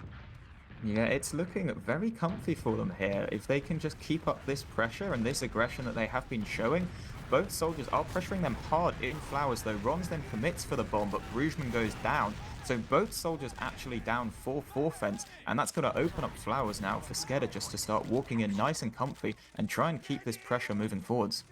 Yeah, trading both your soldiers for a demo man, not awful most of the time, but when your soldiers are Bruisman and Rons and they're putting so much impact in, it can be an absolute boon for SKEDDA as they come in through into the last point. Jordan trying to get some sort of frag, but he isn't quite able to find anything, but he isn't able to be found either with the schmoves as he gets out through dungeon, going through lower, as we have Warped now playing on the flank, as we have SKEDDA just out on second, happy to just sit around, not doing much for now, as we still have Cookie Cutter from SKEDDA, a heavy and an engineer from Forfence, as we have 12 minutes left on the clock. Yeah, that's a tiny bit of respite for Forfence there. They're able to get their sentry gun up now. They are just building up to level 3, and that is going to give them a much stronger last hold to defend against what SKEDDA can actually look to do here. But, you know, SKEDDA have been in this position before, so it looks like they're just trying to poke out that top area where all the spam is. Maybe create an opening now on the other side. But Delhi does have sticks above the open side door, which is going to make it more difficult to get players through. Yeah, it's going to be a bit of a pressure from SKEDDA here, as we do have the sentry gun getting spammed out. Is going to stay alive as the reflect comes in onto Geordie there. QB finding the M2 button and does manage to get the frag, which means that the pressure will subside for now with 11 minutes 20 seconds left on the clock. At least pressure from SKEDDA, but the pressure on the clock is going to just increase with every passing second as Forfence down around. They are up a map, so it's not the end of the match if they do end up losing this, but you certainly just want to win it in 2 rather than having to take it to 3. Absolutely, and SKEDDA as well, you know, there is only a 1-round advantage for them, so Forfence do have time, you know, it's not against them yet. They can play for the round reset if they don't want to take risks, so SKEDDA should really be thinking in this position they need to convert this into a second round, because otherwise just off one bad mid, the entire game can be flipped back on their face. Lucas again going for a lot of spam in this locked door at the top with the sentry gun pyro setup. He's just trying to stick off, maybe to bait a soldier bomb here while the rest of his team sits on the other side. Menix is sniping from dungeon with Geordie to defend him, but both of them are going down to Brugman there, who hits some nice rockets just to pick up the two of them, opening up a bit of a space now for Forfence with those 2 player picks. Delhi just feeling out the lobby area, peeking the shutter, but Forfence are going to decide, you know what, we're not taking this risk, the spawners are coming up, we're going back to last. Yeah, with 2 minutes 30 left on the clock, it looks like they're going to be going for that round reset you were mentioning before. We have 10 minutes left on the clock, so they certainly do have that time with a quick round from a mid-fight. It'll be plenty of time for that. So we do have them still holding last, that level 3, playing top left with that pyro, and it's just SKEDDA playing inside of lobby, trying to find something. Geordie in the dungeon here with the direct hit, trying to find something with Brugman taking the 1v1. Geordie goes down low because of that splash damage. Advantage from the original, as we do have Lucas still playing on that right hand side of from SKEDDA's perspective. We're just trying to find something here, aren't we, for SKEDDA? But nothing is to be found quite yet. Yeah, they're just sort of flip-flopping around the doors, trying to pull Forfence out of position a little bit to open up an angle here where either Menix can get a pick off this sniper. Doesn't have to be the medic. Any DM class here is going to be really important. Just QB, especially, going down to the direct hit, is going to open a lot of space. This gun is now very vulnerable without a pyro to defend it, but Menix does get caught out by Brugman, which is going to make it tricky. Yeah, it is indeed. QB is probably one of the better frags you could find there. That direct hit a lot harder to reflect, of course, than the original. But now he's back up. He's going to be on that sentry gun, as we do have Geordie once again trying to kill the gun, but not able to find it. Lucas spamming out the stairs with stickies, having them on the floor, meaning that nobody can pressure up before they're destroyed. And it does mean that Medics has actually swapped back off. He's now on the spy rather than the sniper. It'll be interesting to see whether he goes for the medic or the gun zap or even something different, as we have him sneaking in behind, going for some sort of decloak with the cloak and dagger here. Yeah, he's clearly got a lot of tools in his locker. Warp's going down, which might be part of the distraction play as Menix keeps sneaking forwards into position. But Forfence right now, it looks like they're not concerned about a spy because QB is locked in on that door just for projectiles.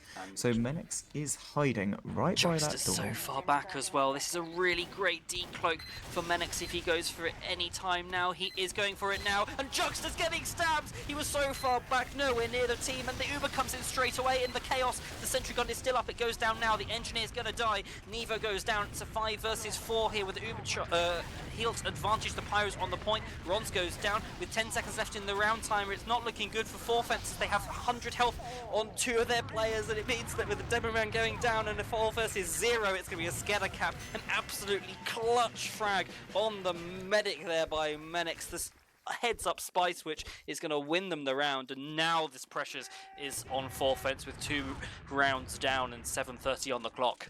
Yeah, and it was a great decision from SKEDDA to immediately go for that Uber use, because with that spy getting the frag on the medic, it means that Forfence are set up for an aggro hold. So as soon as that Uber comes in, SKEDDA could just generate those frags and win out the last just off attrition by the end of it all. But turning up in this mid, it looks like early soldier aggression coming out from Forfence. They are looking for something, getting a lot of spam out. SKEDDA are getting pinned in towards this flowers area with Warp going down quite deep and Menix getting caught over the point. So the double soldier chase is on from Forfence, hitting a lot of damage, but Lucas just about sneaks out with a sticky, and it looks like SKEDDA are just trying to run all the way back to last, but Geordie is behind.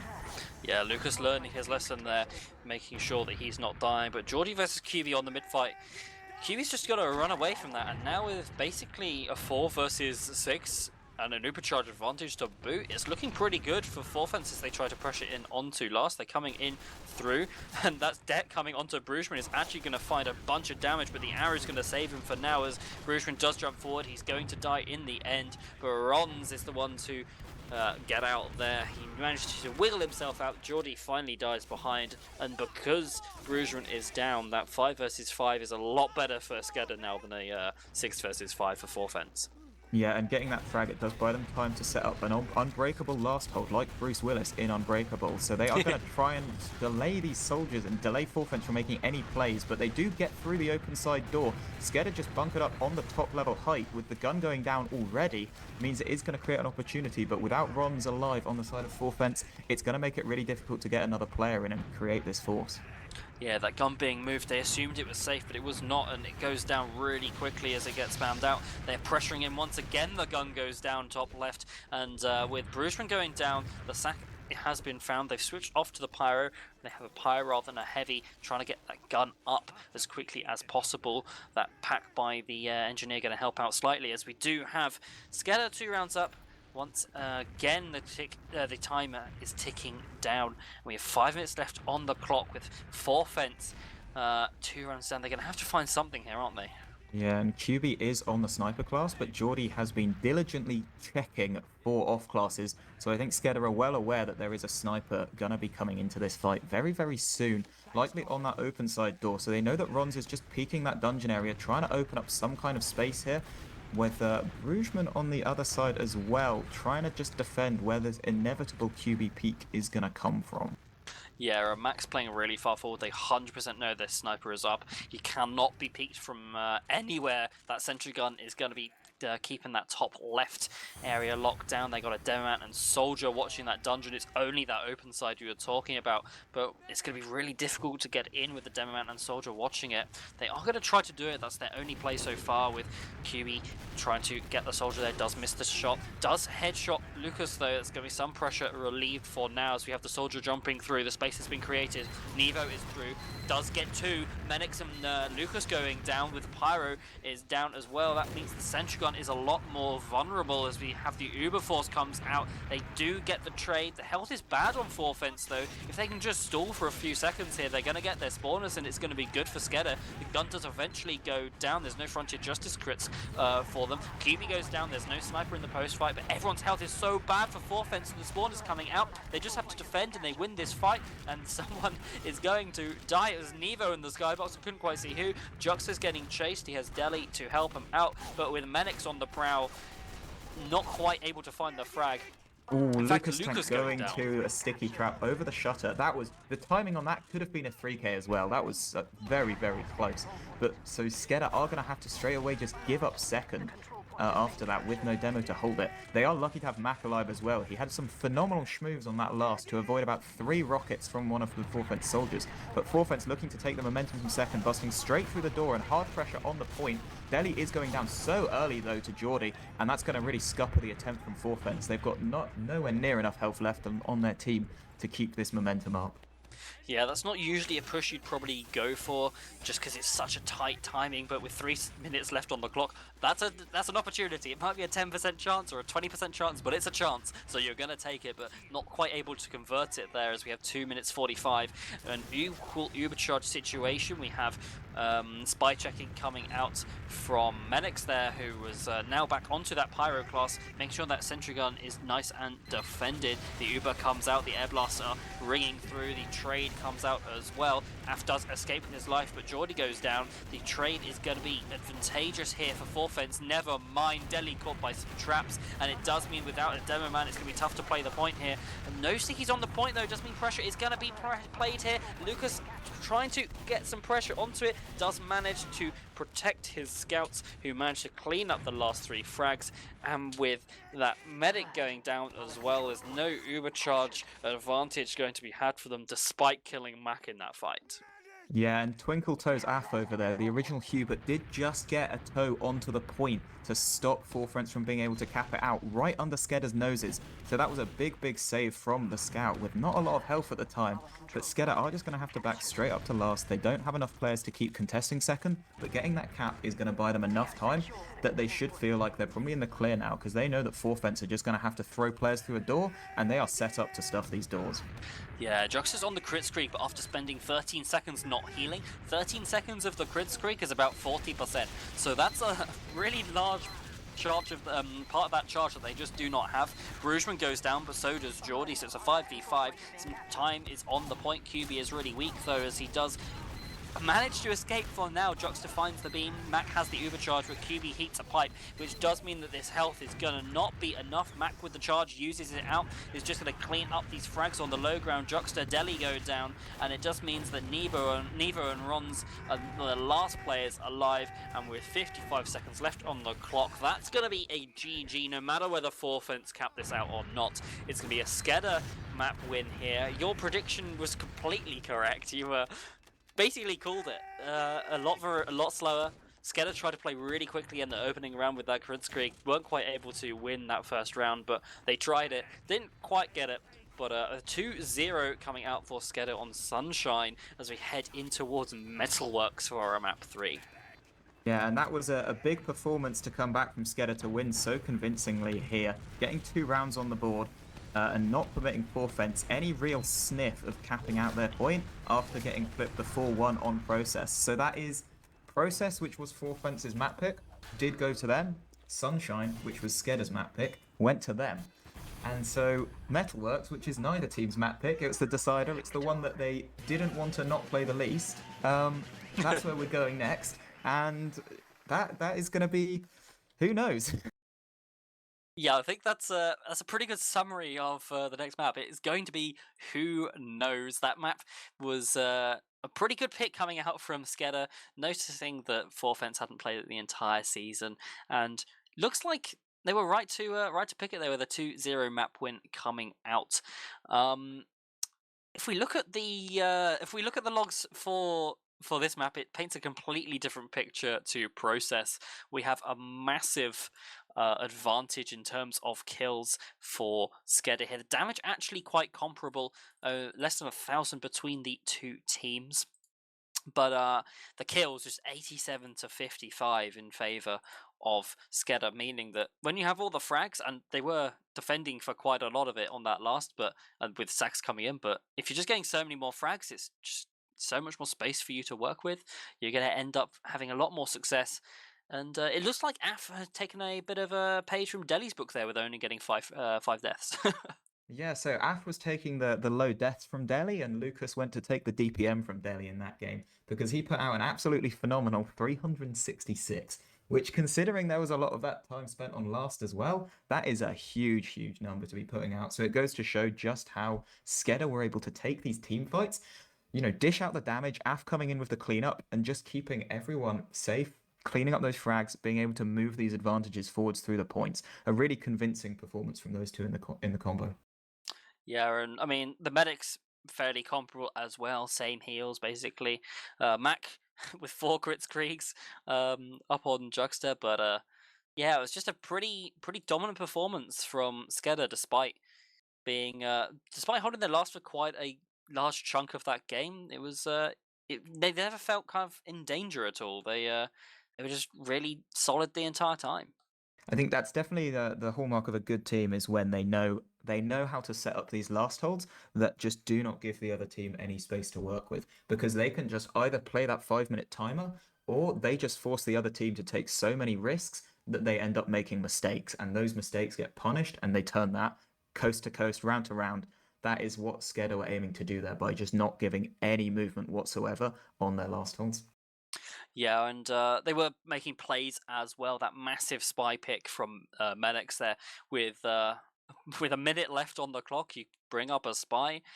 spot that Medic is playing far back and get the easy stab. It just means that that was the carve. That was the final knife in the back, so to speak, for Full Fence there as they went down 2-0. But we do have our final map, our third map, Metalworks, coming up here. Both teams have played it this season. Both have had mixed results. SKEDDA have lost both of the times they have played. Full Fence have won once, but one of the times that SKEDDA played was versus Mandem, and they only lost 2-0. So that's a pretty good result, all things considered. Yeah, I think any close result with Mandem this season, who have been a bit of a force of nature, they have been a very, very tough team to beat. So keeping it that close shows that SKEDDA are definitely going to have some ideas of what they want to be doing on this map. And I think that I'm not so sure what SKEDDA's exact game plan will be on this map. I think from Full Fence, we have seen a couple of their tricks before. Brugman does really like his fast rollout to end up on the demo early on. And so, Lucas needs to be aware of that if they are going fast to mid and he, thinking about what door he's coming through, or just simply two-piping Bruges if he's going for these kind of plays. But, I think when we've seen something like that a few times, teams should start getting wise to it. Yeah, I mean, easier said than done, just two-piping Brugman, isn't it? But if you're Lucas, maybe it's easier for some. But we do have Metalworks being our final map. If you had to predict a winner, you said Full Fence were favoured at the start overall in the series. Are you going to stick with that and say Full Fence are favoured on Metalworks, or are you going to swap it after seeing that nice dominant performance from SKEDDA on Sunshine?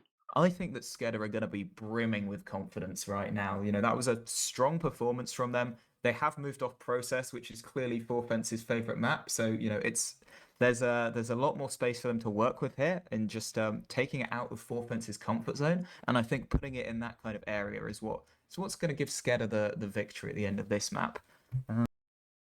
I think I would probably agree with you. Momentum, so to speak, is with SKEDDA. That nebulous force of momentum. But that performance was just so much stronger with SKEDDA actually kind of like holding Full Fence somewhat on Process, like trading out those kills. They just needed to stop those soldiers coming forward, and when you don't have those soldiers like fast bombing through the entire map on Sunshine, it just showed that they were really confident in just locking out the Frenchies and their soldiers, and it paid dividends for them. Yeah, absolutely. And I think that taking that forwards to a map like Metalworks as well, where some of these points are notoriously difficult to break, SKEDDA should be able to keep up that momentum, just holding these doors, not giving Full Fence any space to work with. And that is really going to be the key to winning this fight. I think I would have to agree with you. Have some funny classes in the warm-up. The Dragon's Fury Pyro coming out from Mac. Obviously, very important warm-up for his medic gameplay there. But we do have 10 in the teams now, just waiting for the last couple of joiners to end up on their teams. Once again, SKEDDA in the red after that heavy fistfight win on Process, and Full Fence in the blue, sticking on the same teams to make sure those logs, when they're combined, are nice and show the same round wins across all three maps. But we do have about 30 minutes hopefully left of Team Fortress 2 to show you. Hopefully it's going to be a nice close 30-minute map to end up this lower bracket final. Reminder that at 21 CEST tonight we will have the grand finals between the winner of the match right now and Mandem to see who will take home the title. Will Mandem finally break their winning the main season but not the entire playoffs curse, or will they once again do that but improve to a second place finish rather than the third place finish? We'll have to find out in about 2.25 hours time. But you were saying, SKEDDA, you favour them on this map. Do you have a score prediction for us?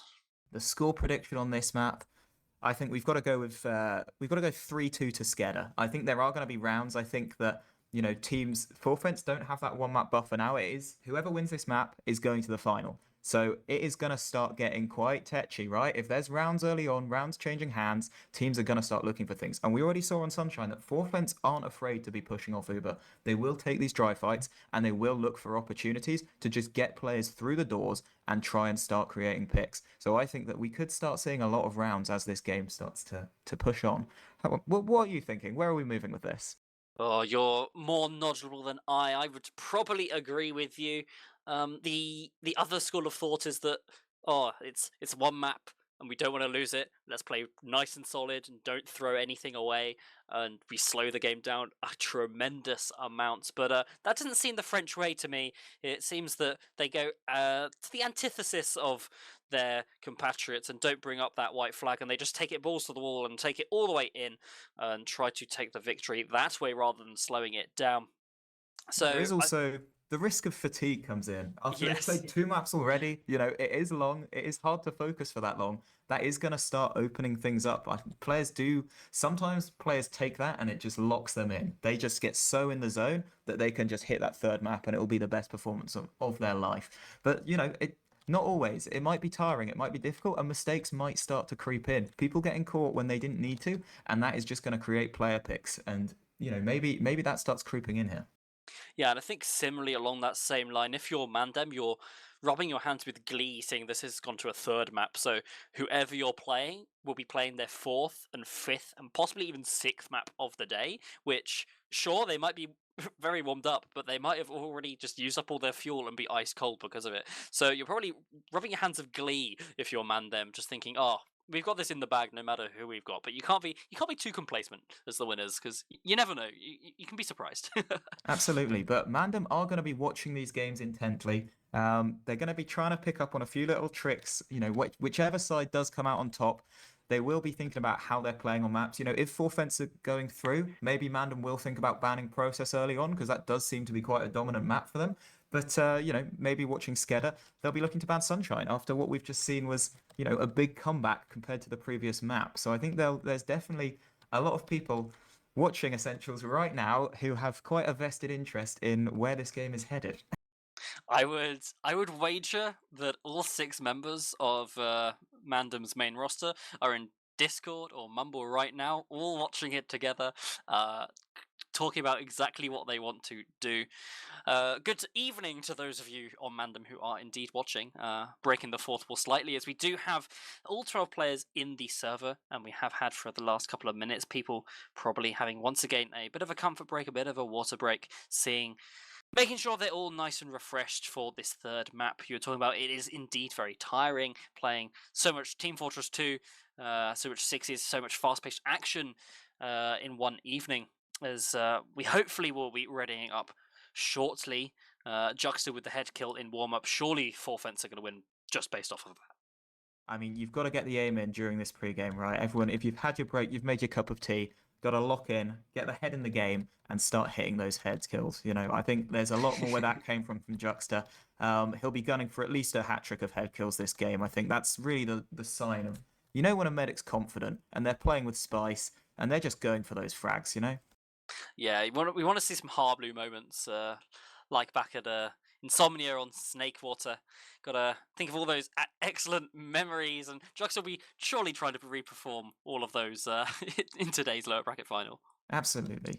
Just the embodiment of passion and frags and creating some pretty exciting moments for us to look back on. It does sound like the teams have now readied up in real time as well. We are 90 seconds away from the game beginning, and so they're going to be getting in their final little team talks on the way, final mid plans, getting everyone's head in the game, and they are ready to set off. They are indeed. About 60 seconds, 45 seconds until we are thrown back into the action. SKEDDA just have won the second map of Sunshine. They're in the red on this third map of Metalworks, whereas Forfents, after a nice process win, have just been bounced back upon on that, and they will be in the blue looking to take a nice rematch of the upper bracket finals against Mandem in the Grands. But we'll have to see what the future holds as we head towards this third map. We have SKEDDA and Forfents readying up in a few seconds' time in STV time. What's your prediction for the first mid? First mid, I think we are going to see that Brugman fast rollout. He is a big fan of it, and he's not going to successfully kill Lucas Tank. And from that, who knows where we're going, but I think getting an early Brugman kill, very important, and SKEDDA will be able to win out that first mid. Here we are indeed readied up, watching out for that Brugman fast rollout. He is down to that low health. Oh, he has resupped instead. Not exactly sure what's going on. Maybe he's not going for that fast roller after all, but we have SKEDDA here on the red side, 4fence in the blue. And Warped is first to mid here. Deli is top right on the stairs. Lucas on the floor. We have Juxta taking some early spam here, down to 100 health with Ron's going high. Now we have Geordie high, once again fading. And we have just a bit of a spam out mid from both teams here, rotating onto each other's kind of side of the map with more space for SKEDDA here. Juxta still stuck into Valley, getting spammed out. QB is weak, having to take all the beam as we have all the high ground for SKEDDA for now. We have Af on that high ground, playing really aggressively. Warped trades out for Rons here as we have a 5 versus 5. Each a soldier down, and just 4fence not able to get into mid at all, and SKEDDA just winning off the back of it. Yeah, both teams playing towards that valley area, but SKEDDA were able to just climb up while Warped drifted out wide, so he had a nice little angle to just keep laying down the spam into valley that 4fence just couldn't bust through before he ended up taking that 1v1 just behind and just pulling 4fence back enough so SKEDDA could lock them out. But the early bomb coming in from Geordie goes straight for the kill on Juxta. He gets the force out with a couple of clean rockets, and now it's going to be an uber advantage in favor of SKEDDA. Yeah, teams looking like they're a bit touchy at the moment. Looks like they're playing slightly slower, but Geordie taking advantage of that straight away, getting that force onto Juxta, who is slightly out of position from his team there. We have about 30% on Juxta now, so a large supercharge advantage here for SKEDDA as they look to pressure in through Valley. Yeah, and Ron's going for that high bomb, looking for a bit of value, but does fade away when he sees that there's no real frag on the board, just preserving that life to make sure there's 6 up for last. A lot of sticky traps up on second, doesn't quite catch anyone out. They did all get called out, but SKEDDA are going to have to move fast here. It's only 30% Uberad if they want to take this. It looks like Lucas is walking towards that left side of mid. They're going to pop straight through, leading it on Af and going for the gun and Nevo. Gun taking a really long time to go down, even though it's only level 1, and the Uber's already fading. With Geordie going down as well, the Uber does end up getting popped out by 4fence, and now SKEDDA running for their lives, just trying to keep anyone alive that they can. Yeah, fairly successful in that. I think the fact that the Uber was so bad meant that 4fence's Uber didn't actually catch anything, because SKEDDA were basically already planning to back out anyway, so maybe it would have worked out even better for 4fence if they'd killed the gun quickly and got that pressure onto them, but we'll never know, as we do have equal Ubercharge situation here for SKEDDA, pressuring it into 4fence's last. Cookie Cutter on the side of 4fence with 2 defensive classes for, Cookie Cutter for SKEDDA as 4fence have the 2 defensive classes. Equal Ubercharge situation. What sort of play are you looking for SKEDDA to get some pressure onto last here? I mean, the thing is, 4fence have set up with the double tank right now. They've got QB on heavy, and they've got a sentry gun set up. So that medic is super, super safe. You know, it's really difficult to get any soldier in on him. So that means the soldiers are the weak points here for 4fence. These guys, you've got to pull them around to the doors, look for a frag. Rons is taking out a lot of damage there. Geordie does end up coming in for a high bomb, trying to land on the sentry gun, but he just gets obliterated. Warped with the follow-up as well. Menek's running in, and Juxta is completely full health. Yeah, in that chaos though, Deli going down to Menex though, rushing forward that winger, finishing him off. I think that pressure onto the gun, Geordie, as you were saying, trying to land on it. Landed on it successfully and then got gunboatsed as he landed on it and killed himself. But did mean that Menex was able to walk through after the gun had died, killing that frag onto Deli. Unfortunately not able to find anything from that, just because you're down 2 soldiers, can't really pressure without losing many more players. Yeah, it was definitely just going for that triple sack, trying to look for something, but the main aim is to bring Menex up on Sniper, which he's doing right now, grouping towards that lobby area, but 4fence holding very, very aggressively, so they should be aware of this. Warp's opening the shutter for Menex. They must be aware of him now. Deli's keeping his head out of way, and QB is on the counter snipe. Menex just hitting a couple of little pot shots around the place. No frags just yet, though. Another peek of that shutter, while Deli's getting a lot of roller damage into lobby, just feeling out what's going on. Yeah, the shutter being opened is a bit of a double-edged sword there, with QB on the sniper able to actually get some pressure back into the lobby. But with 3 minutes 20 left on the clock, oh, maybe, no, my time has paused, but QB going down is going to be an excellent frag here for SKEDDA. They have an uncontested sniper for Medics here, looking to get some sort of pressure. That's going to open up a lot of space on these wide doors as well, but Menex is still coming to the shutter, takes down Deli with a very clean headshot, so there's not a lot of spam now for 4fence. Rons is going to try and bomb the shutter door just to try and get any of this pressure off of 4fence, but both the soldiers are alive here. Menix does end up going down to Brugman as well, and that's going to be a frag for a frag. So Forfence are just going to have a little reprisal from that and take a reset on last. Yeah, it's really unfortunate that demo frag came in when it did. If if Delhi had died maybe 3 or 4 seconds earlier, they would have been 2 down, but QB just coming back up meant that it was a 5 versus 5, had to look for something else, and Menix going down to Brugman there.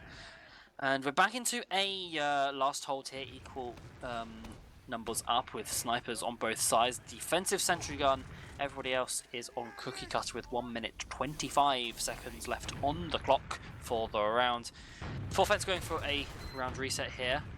SKEDDA obviously not going to want that. At this sort of time, you're going to just try to pressure in and find anything you can, and then have maybe one last push? I think there's definitely time for another play here. With that aggressive gun position now, it does mean the med can get caught out by high bombs, because the gun can't shoot into the skybox if soldiers get in fast enough, or if they run a man treads here. That is another possibility. So that sniper, you know, it has its pros and its cons against having that heavy that they did earlier. But right now, Delhi again going down to Menix in the shutter, with a double soldier bomb then coming straight out of the drop onto Juxta from Geordie. Is going to create a huge advantage now for Mac, but he's only got a scout and a sniper alive, so they are going to have to wait for some of these spawns to come back out. That was an absolutely disgusting shot there onto Juxta, and it's so unfortunate, as you said, that they lost those three frags. But if you're losing 3 frags and you're dropping the medic, you take that trade any day. But they are gonna have to be very quick here. They have a level 3 gun to kill and 17 seconds left on the clock, a sniper to pressure as well. It's gonna be tight for them with 12 seconds left on the clock. They have no cap time. The Uber comes out here. It's gonna be a first frag for Menix here onto Brugman. The gun has only just been spotted. 5 seconds left. We have time on the point right now. So much time on the point, but only 3 frags alive. Af is going straight for the point, and no one's on to defend it. And he just walks past the player, gets onto the point, and gets the round for free. Yep, Af there just puts on his invisibility cloak again and just walks in a straight line to that point, spots it out, knows that Delhi can't get back there in time to block, and he doesn't have that instant splash of a soldier to get him off the point, so Af just caps it out right from under his nose when we're in the dying embers of the round. Yeah, really heads-up play there from Af to get that around. After 5 minutes of being on your last and you lose it, it's really not what you want to see, but Forfence going to have to put that behind them as Delhi playing really aggressively here. This time Forfence have the higher ground and SKEDDA are locked into their valley. We are going to have to see whether SKEDDA can break out or whether it's going to be a repeat but reversed of the first mid, as we do have SKEDDA finally breaking out this valley, taking the high ground. Now it's just going to be an absolute scrap here, looking for frags. Still a 6 versus 6 with teams playing around in a big huge death ball by Valley. Still no frags, and we're 50 seconds into the mid. Delhi is caught out, does get a massive rocket, and Geordie is going to get the frag, which does mean in this 5 versus 5 we're going to have advantage for SKEDDA, but then we have Lucas going down, and it's actually going to be, after all of that, a mid win for Forfence. Yeah, that mid went on for a really long time without any frags being traded out, because Forfence were just so much faster to mid. They locked that valley area very early on, but SKEDDA did not want to give it up. They did actually have Uber by the time they started dropping players at the end and chose to go back all the way. But losing so many players there at the end of that mid fight does mean it's going to be a complete reversal of the round we've just seen, with SKEDDA now holding their own last and Forfence looking to break this. Ron's already coming in very early, along with Brugman, going for this double soldier play to try and get on something. Delhi picks out Geordie as well, who looks like he's going for a counter, and both of the French soldiers manage to sneak back out. Yeah, I'm not exactly sure how that happened, but Forfence will certainly be glad it did, as we have the bombs coming in from Ron's here. Doesn't find anything, and with the sentry gun going down, actually, with a Luca frag, actually that's massive, and the Uber's forced out just to save Af, otherwise you lose the round. It's absolutely massive force. Finding Lucas is going to be a massive boon here with full Uber charge advantage.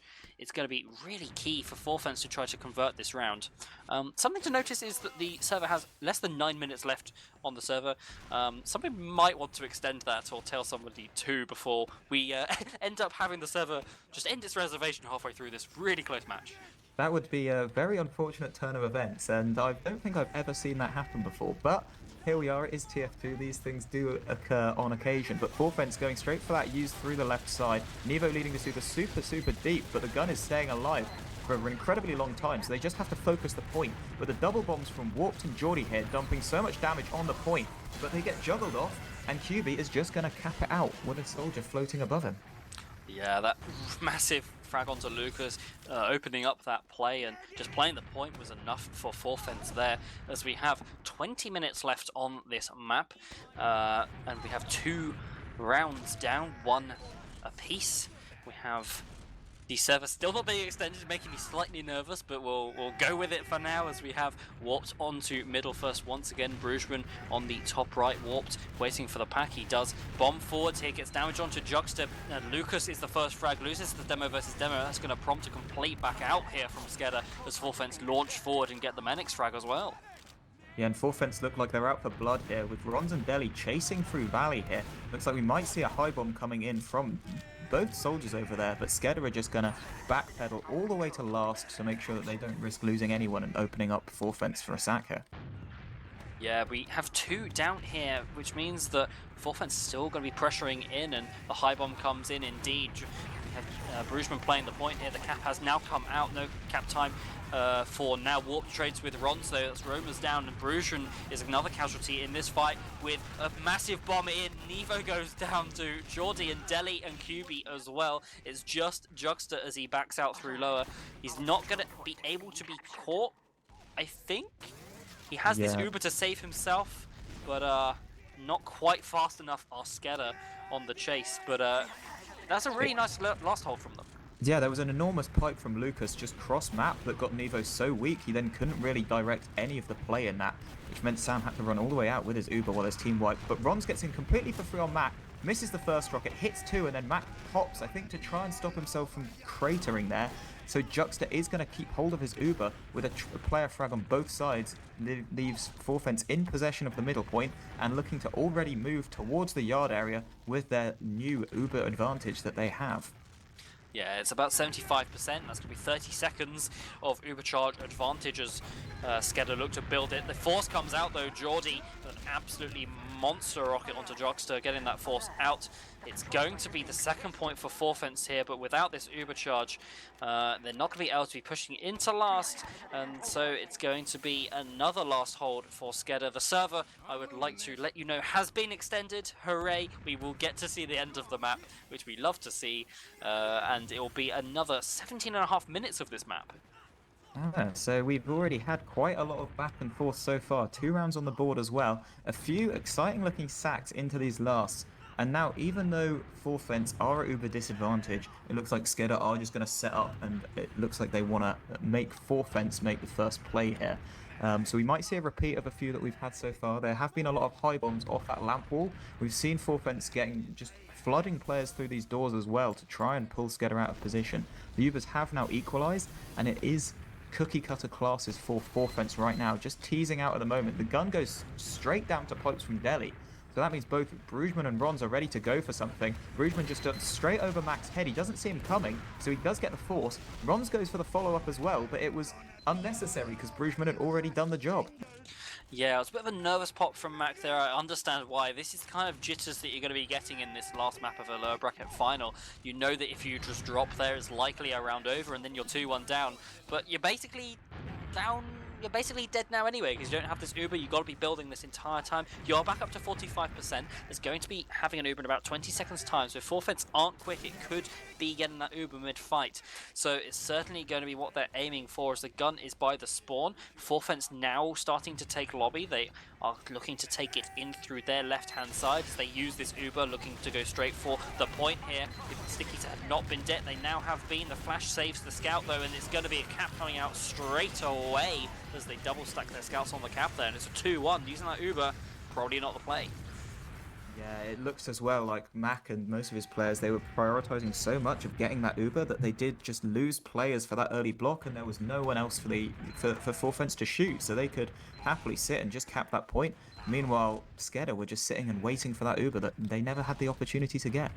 But moving back into the next mid, Brugman is very fast. Looks like he's just going to get early spam on the main door to try and slow down SKEDDA from getting in. That's going to give Rons a lot of time to get in. Very aggressive here and start laying down the damage. But SKEDDA do have control of their crates now. They have managed to get into mid, and Forfence have used up so much of their projectiles that it is going a bit backwards and forwards here. Geordie does eventually get taken down by Rons. Looks like SKEDDA have now decided to make their way back out of this fight with a huge bomb from Brugman picking up Warped and Menix there. Rons is trying to chase all the way, going into ramp room.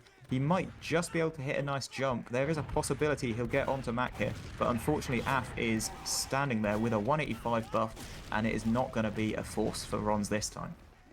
No, Mac just slightly too far back, and this frag is actually going to prompt some sort of defense here from SKEDDA, looking for some sort of trade onto the second point, quite possibly to defend it. Double pipe almost killing Af there, as we do have the Uber is traded out. It's a scout solo from both sides. Af is trying to chase onto the bridge, but he's caught by this scout, nearly body blocks in, but Geordie not quite able to block the Medikin with some juggling, but it does look like it's going to be a SKEDDA holding second here. Nice Uber charge trade coming out from them, and that's a much better position for them here. 2-1 down, you don't want to be stuck on your last. Being on your second is so much better. Absolutely. Like, last is a really difficult place to be because one mistake and you lose the round. But we know Forfence are quite comfortable doing things off Uber here, so both running at 70% now. They are already taking the alley area while Rons just defends the house here. Deli is trying to lay out a lot of damage while Mac is standing all the way back in the shutter, as safe as he can possibly be. So this Brugman high bomb is actually just going to go far to the opposite side from Mac, create that space, bring the damage out. Rons does end up going down to Menix there, who was just pushing him in the house area, and that frag is going to force Forfence to back off a little bit. But SKEDDA are keeping the pressure up, walking through underpass there. They do get Deli, but Brugman is behind, gets Lucas, and we've got a pause. Yeah, we have a pause, and as we're paused, we have a rocket from Geordie going in the direction of a fully charged Juxta. It could be a massive air shot, it could sail right past. We'll have to find out in, well, an indeterminate amount of time, because the teams are 90 seconds ahead. We do have a force coming out onto Mac, as you said. But the frags are better for them. They're going to be 3 down on the side of Forfence once Brugman here gets cleaned up, and Juxta is definitely catchable with the Zuba. Yeah, Juxta is actually 38 health right now as well, so he is very close to crater range. With a little bit of health tick up there, it's likely he won't drop this to a crater. He might drop it to the rocket, but he is going to be so weak that even just a bit of chip pistol from Afir might be enough to force him. Yeah, it's going to be key. Whatever happens to Juxta could determine the entire round. If he gets to hold on to this Uber, that's going to be a push in onto second, possibly even to last. Forfence have a chance to go up 3-1. If he drops this though, Max survives, that's probably a round to SKEDDA. So the entire round is completely in the balance as we are halfway through this snapshot of a key moment. Yeah, it's all just hypothesis right now. We'll have to wait and see what actually happens, but we can only expect that something big is going to happen if we're getting a pause like this. There's definitely some kind of tactical break. Teams are probably discussing where they want to be moving, how they're gonna take this fight forwards. So we might sort of see a rapid gameplay change after this pause and how they're trying to switch up the game plan. Yeah, it's anything. Literally anything could happen. Forfence could win the round. SKEDDA could win the round, or we could just have the entire server crashing. Who knows what happens in a TF2 pause? But we certainly are going to have something interesting happen. That's all we know. Absolutely, and all I can do right now is admire Juxta's medic. He's it looks like a superhero flying through the air with his cape ruffling. It's quite the sight. You don't often see a medic bombing anyone, so here we are today. But it is indeed quite a sight. Looks like we could be in Gotham in this industrial city as well. So it could be Juxta being Batman, a blue Batman. But after all of this talk, we have a bit of advantage for Forfence, of course, being a round up. SKEDDA having 1 round on the board. What's one thing you've been surprised by so far this map? I think. It happened! It happened! It happened! Oh my god! Juxta with a nice shot in the chat with Jordan with the OMFG, and what an absolute Amazing. I called it. I called it. That was pure perfection. I think the tactical pause was definitely 100% just to build the hype, get everyone guessing, and now we can just see what an exquisite airshot that actually was. Absolutely unbelievable. So SKEDDA are now just going to be able to take second straight off the back of that, and they do have a pretty enormous Uber advantage in their favor as well coming towards last. They do indeed. It's not as big as you might expect with Mac only having to use that Uber, so it's about 30%, but 30% is certainly enough. As we have 6 versus 6, the gun isn't up yet with SKEDDA on 85. It looks like it's going to be a really nice push. The pyro's by the gun. It's only level 1 though, so it's not going to be too much problem here for AF. And the Uber charge, it goes down straight away. Lucas is going to get the credit for it. Neva goes down, and we have point pressure coming in from SKEDDA as we have a 6 versus 5. The bomb onto Delhi is going to get that frag, and QB is cleaned up as well. The Uber comes out, but in a 4 versus 2, it's not looking good for this post over as Rons desperately tries to find anything. Warped staying alive. The Uber fades, gets airshot, not able to defend the point. And 2 massive airshots winning this round here. One from the medic and one on the soldier to finish it off. Absolutely. That was SKEDDA just upped the pace and just decided that they wanted to win this game. They got all their players in. They were hitting all the shots. It was a really nice bomb there at the end from Warped over Rons's head, just to waste all of Rons's rockets just chasing him around for negligible damage. And so they could just clean him up and get that frag. But both teams turning up to mid now, rolling out the high road for these demos. Bruges getting a lot of early spam though, so much that Delhi's able to pick up Lucas off the back of that. And Rons does try and go for a follow-up, but he does get taken down by Geordie in the house, although it is going to be a 4-fence mid-win here. It is, though. SKEDDA are actually in their own valley trying to get some pressure in, and it does mean that 4-fence don't just get the mid for free here, but Geordie being so weak, having to back out onto second is going to finish it off for SKEDDA, as we have Warp taking the 1v1 with Brugeman, actually just going to jump away, make sure he's alive. That frag onto Rons was really important there, meaning that it wasn't a 6 versus 5 and your demo is down. You're actually trailing out a soldier for that. The spam, you have the same number of spam classes, but you just kind of lose because you don't have a demo man. So at least you don't lose the second point here. Absolutely, and it's important to just sometimes slow the game down, and by Rons getting greedy there and looking for that pick, it means that it did give SKEDDA that opportunity to just fully reset on second now, get all their players up, get the buffs up. But Bruges is looking for that high bomb again, jumping far away from Mac just to open up some space. Actually lets Rons into lobby, so SKEDDA have backed up so far. Menix is running back for it for Rons, and he does go down in the end, but there's absolute chaos going on in the valley area, so much damage getting traded out that there's no soldiers now for 4-fence, that SKEDDA are going to keep chasing this. Neva gets hit, and another drop! It's Geordie again with the drop there. Nice direct. The back cap is actually coming out from QB, forcing Mac and his troops to go back. It's going to slow down the mid cap slightly, but with a full Uber charge advantage here. Jux is not even up. You can easily cap up this midpoint. Delhi's just trying to get some sort of spam. Actually hits a pipe onto Mac there, which could have been absolutely disastrous if the second one had landed, but not quite able to find it, as we have SKEDDA capping up the mid there. We have QB already on the engineer for last.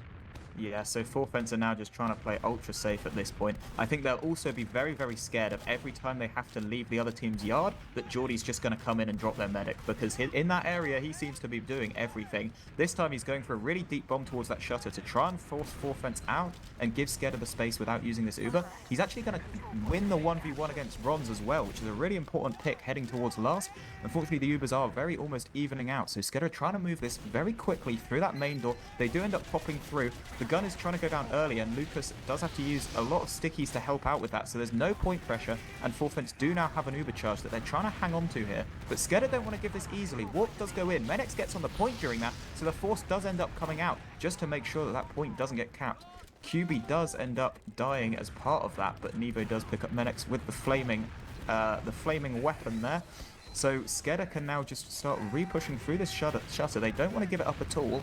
Bruges is getting baited in towards AF, who's just going to hit so many meat shots. Bruges just about lives at the end, but all the spawners are now coming up on the side of 4-fence. That AF is going to go for the point there, and they're not going to be able to get control of that, so it's going to be back to second for SKEDDA. Yeah, I'm really surprised there at the end where the soldier they're going back for Juxta there, trying to get the medfrag. You have Ubercharge advantage, you don't need that medfrag, but you have so much point pressure that surely you just want your spawners to go for the point. They get QB's frag with this Ubercharge advantage that has come up for them. They have so much time on the point, they're playing for it. Juxta is going to die, Delhi's the last one to die. And it does mean that SKEDDA, although they did almost beef that last push, they have 2 attempts at it. And it means that they are able to cap up that round. And now its advantage swung from 2-1 to 4fence to 3-2 to SKEDDA. And with 7 minutes 52 on the timer, it's looking like we're heading into a really close last quarter here. Yeah, and this is when the spice gets involved, because 4fence need to start getting rounds. This is their last chance. They are currently not heading to the grand finals. So Delhi is getting to mid pretty early here, laying down a lot of damage towards the valley area, while Ronz is just locking down the house until he can go for a high bomb, trying to land really deep behind here, getting on warps for a nice kill. And 4fence have complete control of the height on mid. But Juxta goes down to Menex there, who's just ratting around, Twinkle Toes, cannot be killed, and ends up just cleaning house. Yeah, those soldiers dying early for that frag in the back, but not quite able to protect their medic. And now it's a 2 versus 2, beam and scout versus 2 beams, but it's Gritzkrieg we didn't see, and that's just going to be used to cycle it out. Get that Uber charge from the dropped medigun of Juxta, and make sure that you're 100% getting that cap. If those scouts can double team that, Af there, Mac's going to be caught, and that Kritzkrieg is going to be no use. So using that Kritzkrieg and cycling it out and swapping to medigun is certainly the play. It's a really good move for SKEDDA to be doing here as well, because they have a possibility to dry push second as well. If they get there just before the 2 spawns get into the fight, they take it maybe a little bit too long, so Joy going for that high bomb does end up just getting absolutely roasted by those scouts. Just sneaking out though at the end on very little health, almost going down to the fade away from Ronz, and then Medic actually gets killed by a pipe from Delhi, so that SKEDDA do lose a player in the end after all of that, and that is going to open up some space for 4fence to give something a go. Yeah, Menik saying stock in the chat that I think he must have died to a roller that had gone too far. So, Deddy on that stock, showing why it's still powerful, as we do have the Uber coming out. The trade on the middle fight, as we do have actually a better trade for SKEDDA here. They have had to multi a little bit, but they have the height in the post, which means that Ron is going to get caught, and there's a frag up now, and Delhi's really weak. He's very close to being caught, but who is caught? It's Juxta, and that means it's an Ubercharge advantage here for SKEDDA. With 4fence down, around is looking really bad for them here.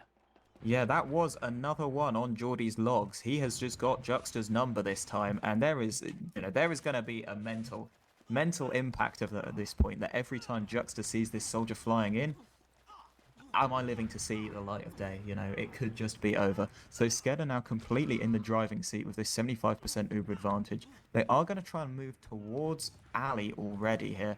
There is always a threat of high bombs, but they can spot that Ronz and Bruges are both going for spam towards house.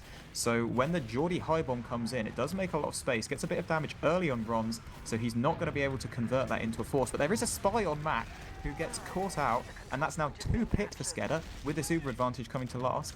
Delhi does pick up warped right at the end, so that's going to slightly slow down the push, but SKEDDA do want to take it really, really fast through that left side door. They pop straight through, going for that gun. It goes down to 3 shots, and now the point is wide open. They do pick up Delhi as well. It's such an important frag, but the bomb from Brugesman blocking the point and getting Af down there does mean frags are moving the way of 4fence now, with Mac getting caught, almost getting caught by QB, but he just almost schmoves out of the way, and then Brugesman comes in and cleans up. So now back swinging the other way, we've got a full Uber advantage for 4fence.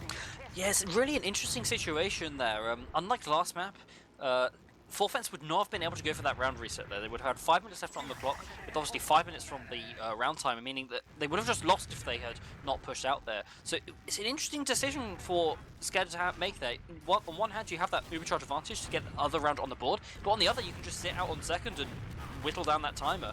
They go for the former and it does not pay off. They're still 3-2, but with this Ubercharge disadvantage now, and they look to be losing middle here, with Juxta not using this Uber, Geordie not able to find his number this time, and that is an absolutely crucial hold for Juxta here.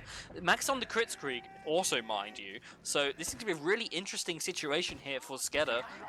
is that last push attempt going to come back and bite them in the butt? It could possibly come back to bite them there, but they are playing with passion rather than just playing to slow it down and play boring. So you've got to respect that. It looks like Forfence might not be aware that this is a crits creep either, because they are playing a bit tentatively. They're just trying to ease out the space. Crits comes, and Uber just in time to save the lives of the Forfence players there. Does mean that SKEDDA are now backpedaling all the way out. They don't want to contest this at all. They do not want to really risk, but Af actually smells a frag on Nevo, who's caught into lobby now, getting shot from 4 different players, but 2 kills now in return for Mac is going to give Forfence the Uber advantage that they need. Yeah, smelling that blood in the water meant that Mac could, one, not go back and switch to Uber, but also was playing by the shutter, caught by the soldier, and now it's going to be an absolutely massive Uber charge advantage here for Forfence. From their last 2 minutes ago to now pressuring SKEDDA's last with a full Uber charge advantage is looking really good for Forfence. SKEDDA is almost crumbling. We're going to have to see whether they can put that last 2 minutes behind them and actually get some pressure.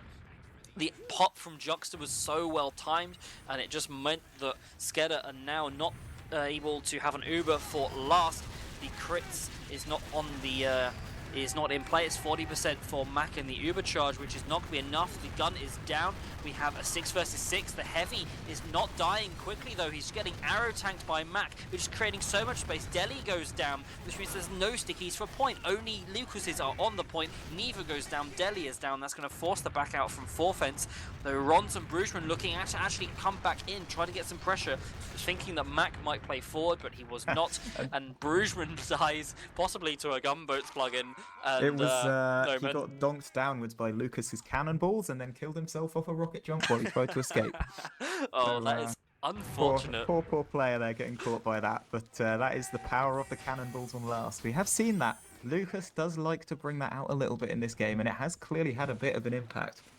So that is quite an interesting little play. But both Ubers are now equalised out. It is 1 minute 30, and SKEDDA are now setting up with this hard gun hold. There are no off classes from Forfence either, so it looks like they're probably going to have to go for some kind of Uber trade and create some chaos. It comes in very early from that far door. Geordie getting saved right at the end of that Uber. Deli getting catapulted into the sky as well, so he can actually just try and walk out the other door. Looks like Forfence just trying to regroup and lobby a little bit, but they are a Brugeman down, which is going to make any re-entrance to this a lot more difficult, even if there's no gun up.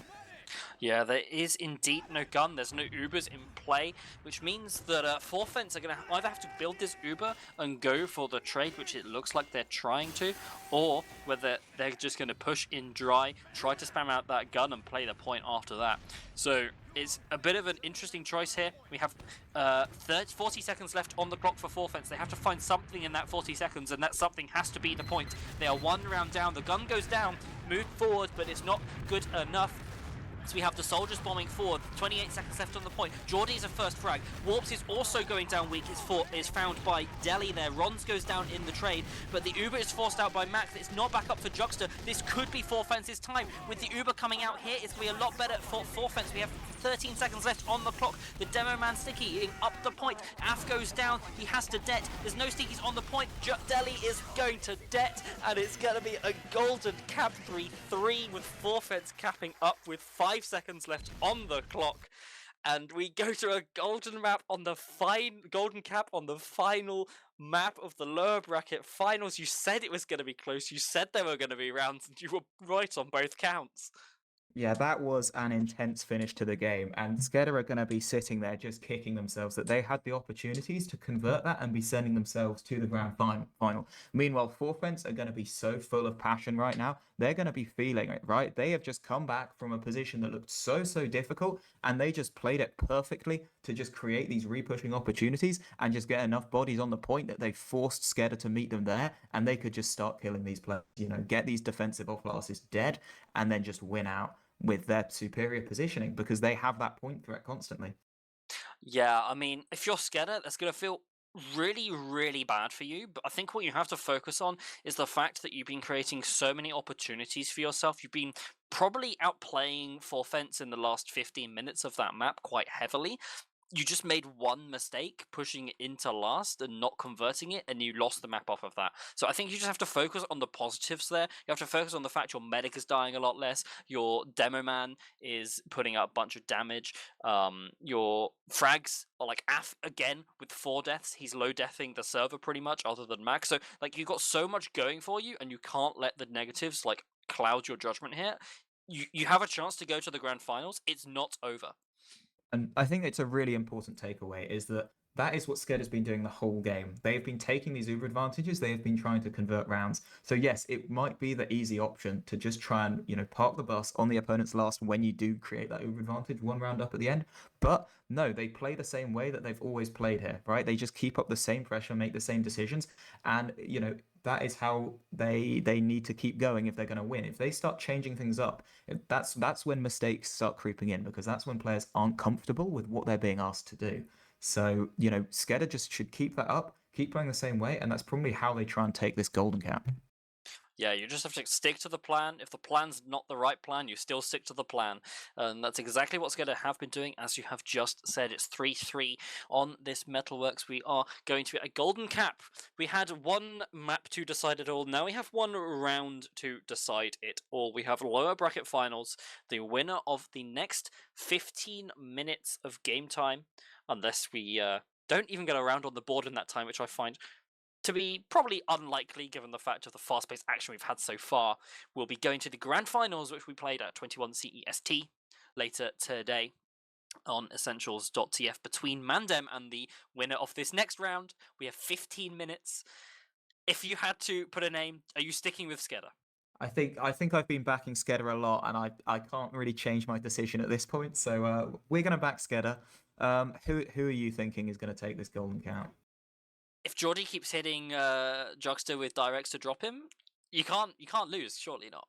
That is, that is true, right? If you kill medic, how can you lose, right? That's what I've heard before. But no, so I think there's it's so close and it's so hard to call here. Third map, golden cap.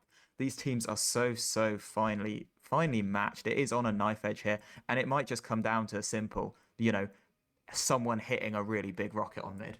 That is how close it is. Yeah, we said it was going to be close. I wasn't predicting, or I wasn't envisioning it, sorry, to be quite this close, but we knew it was going to be close, and we have certainly delivered, or the players have certainly delivered on that. Metalworks was a map that they decided that both teams were okay having it as the final map pick, and I'm glad they did, as we haven't had any word of teams readying up. They're probably having a bit of a team talk. I imagine SKEDDA are just making sure that they're okay with what has happened in the last 2 minutes of that game time. Not quite able to hold on to last. Resetting the mental, a good mental, is fundamental as we head into this final round. It's all of the marbles on the table in this golden cap here. Yeah, and it is going to be those tiny little tweaks that they've got coming in, trying to come up with that magic game plan that is going to get them this final round. We might see some funny things coming out. We have seen a bit of direct hit from Geordie. We have seen a bit of crits Krieg coming out from Mac as well. So even though I don't think their crits has been too successful, other than their heavy crits on last to hold it, there's a lot of things that come out here. Maybe it's time that the French players decide, you know what? Let's mix it up a bit. It's our turn to run crits. We're going to go for mid, and we're going to try and get that early, and we're going to try and go for that early wipe and just roll it all the way to get that last point. We just don't know what the plans they are discussing right now are, but they are going to be very intense. If I were a betting man, and I most certainly am not, but if I were, you were mentioning earlier about the Brugesman fast bomb to get onto that demo man, and we haven't seen that on like any of the 6 mids this map so far. I think if there's a time that it's going to happen, it's going to be now. Brugesman, I reckon, probably is thinking, you know what, I'm going to take this map into my own hands. Win or lose, I'm getting onto that demo man, and I'm going for that fast rollout. Yeah, these mids have been quite tricky as well. There's been a lot of play towards the valley areas, so trying to get an early pick on something like a demo could definitely have a huge impact, because without a demo, you cannot sit in this valley area, and you cannot just sit around your spam damage that just keeps chipping people down. So that is going to definitely change the pace of mids. Either make it really fast with soldiers having to get in quickly to try and create some kind of advantage, some kind of pick, or a team is just going to pack up shop and probably leave if they lose their demo that early. So it's definitely a way of flipping the mid pretty early on. Yeah, I mean, anything, literally anything can happen. We've seen it all. We've seen the spy. We've seen the massive air shot drops halfway through a pause. We've seen we've seen everything this map. So just a fast rollout surely isn't off the cards. Maybe not off the cards at all. There's a couple of other funny techs that they can throw out. There is a little demo sticky pogo rollout. I know that Delhi does enjoy a funny rollout from time to time, so who knows if he'll be busting that out for an extra 2 seconds, a little bit more speed just to get to the middle point. Because a lot of it will come down to this mid fight. That could just be A to B, all this hype, all this pressure, and it just comes down to a 1 minute 20 round that is possible. We have seen it before, but it will be a damn good 1 minute 20 round if that's what happens. Yeah, who says we're here for a long time? We're here for a good time, preferably both, and we certainly have been today. But we don't know how much longer it will last. It'll be certainly around 15 minutes or so. If nobody caps, we will have a repeat of a platinum cap that happened on a sultry map a couple of weeks ago. Mac was involved in that fiasco as well, so he's certainly gonna be looking to bring up on that golden cap experience. But I have it on good authority. We have had a ready up from both teams in the 90 seconds in the past in real time, so we will shortly be getting underway. If you had to put you have to put a fiver on exactly what's is going to happen this middle, what's going to happen? Oh, I think both teams going Valley, try and walk up. It's going to be early bombs from the four fence side, and they're going to try and get that early Lucas tank kill, and from there it's just going to be walking over. That's what we're looking for. Very specific, but who knows? That's exactly what I was looking for, something lovely and specific that hopefully can happen, and then we can applaud you for all of your knowledge. It's just like seeing 90 seconds into the future and predicting exactly what's going to be happening. But we do have the teams readying up very, very shortly STV time, so we will be getting underway in a moment's notice for this final round of this final map in the lower bracket finals. Not quite the final match, but it pretty much is. It's going to be for one of the teams. One of the teams will be eliminated in third place. One of the teams will be going to the grand finals to play against Mandem for literally all the marbles for the season, and we will be broadcasting that at 21 CEST. But broadcasted now is the Golden Cap of Metalworks Map 3 of the low bracket finals, 4 fence versus SKEDDA. We have in the blue 4 fence, in the red SKEDDA, as we've had all evening. And off you go, for Faust. Say exactly what's happening. They are rolling out to the middle point. Demos are getting there at pretty similar time. Delhi's going for the top route and Lucas is going low, but Brugman is very early, just taking the top of that point there, getting a lot of spam into Valley. Jordan tries to counter with a high bomb, but goes for a little fade away, so SKEDDA are currently camped in that Valley area without much space to work with at all. Delhi doing a fantastic job of just locking them out with his damage. Brugman does go in as well for a play. Rons gets Mac in all of that as well, so it's already the medic advantage for 4 fence, and they have complete mid control. SKEDDA going for that full send, getting everyone in. Juxta almost ducking under Warped's rocket, but he does instead go down to AF, and now SKEDDA busting straight back into mid. It's just a straight DM fight on both sides. QB taking down Menex, QB coming back in onto the fight and gets AF as well, so both scouts are now have full control of this mid, and Warped going down right at the end as QB's third of the fight, while 4 fence come out on top with middle, but a 20% Uber disad. Yeah, Matt getting spammed in Valley there, was down to 28 health. Ron's high bombing out of backdoor, I think it was, and just getting that rocket right onto Mac meant that that was quickly swung in the favor of 4 fence that fight. But it ended up being a massive DM fight. The 4 fence managed to win out on SKEDDA with the heals on second, but not able to hold on to it by the looks of things, as Delhi holding really far forward. But actually they find 2. Rons and Delhi go down. Jordan dies for both of the frags, but that's certainly a trade you'll take, and losing QB as well. Brugman goes down 2. Juxta is the last one alive other than Nevo, and that's certainly the player you want alive the most, as you have a nice 80% charge, to be holding the second point with. Max Uber charge is fully charged as well, so it's going to be some sort of SKEDDA pressure onto the 4 fence second here. Yeah, and it was all that fight all came because of this enormous flank from Geordie sneaking behind with the pressure from the doors. But SKEDDA already looking to take alley area here. They have a lot of space. Menix does go down super quickly though to the QB scout, but Deli goes down to one of Lucas's pipes. Af getting traded out as well. So there's no scouts for SKEDDA right now, and that's going to be a golden opportunity for Forfence to get players in, try and open up these lanes to bring the soldiers in onto the medic and go for the force. Yeah, there's no demo man, but when there's no scouts to deny your soldiers and your soldiers are Rons and Brugeman, there's certainly something that can happen. And Brugeman just jumping back and forth by the pack, just eating up Lucas's time, making sure that SKEDDA can't pressure forwards with that demo man advantage. And now there's 6 apiece on each side, 3 minutes into this Golden Cap with 12 minutes left on the clock. We have SKEDDA trying to pressure in through Valley here, Lucas sticky spamming across, not finding any damage so far, just kind of prodding and poking, seeing what is happening. Yeah, it looks like they are just taking the time to reset and set up the play properly because they are currently in control. They have possession of mid.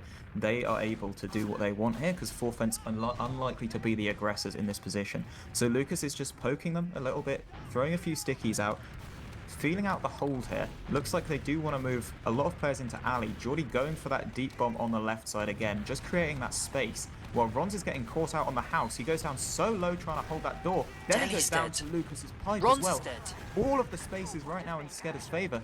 Looks like they're just going to leave Menix going for the cap and keep the pressure all the way through Shutter into last while there's no spam there. They keep walking over that bridge, seeing all players in front. There's no threat of a flank, so Geordie can go so deep, just throwing out the damage. He goes down to the heavy, but there's so much cap time that they do manage to get the force out with just that pressure and getting those players in. So SKEDDA are now in possession of that uber advantage and sitting on second waiting for their spawns.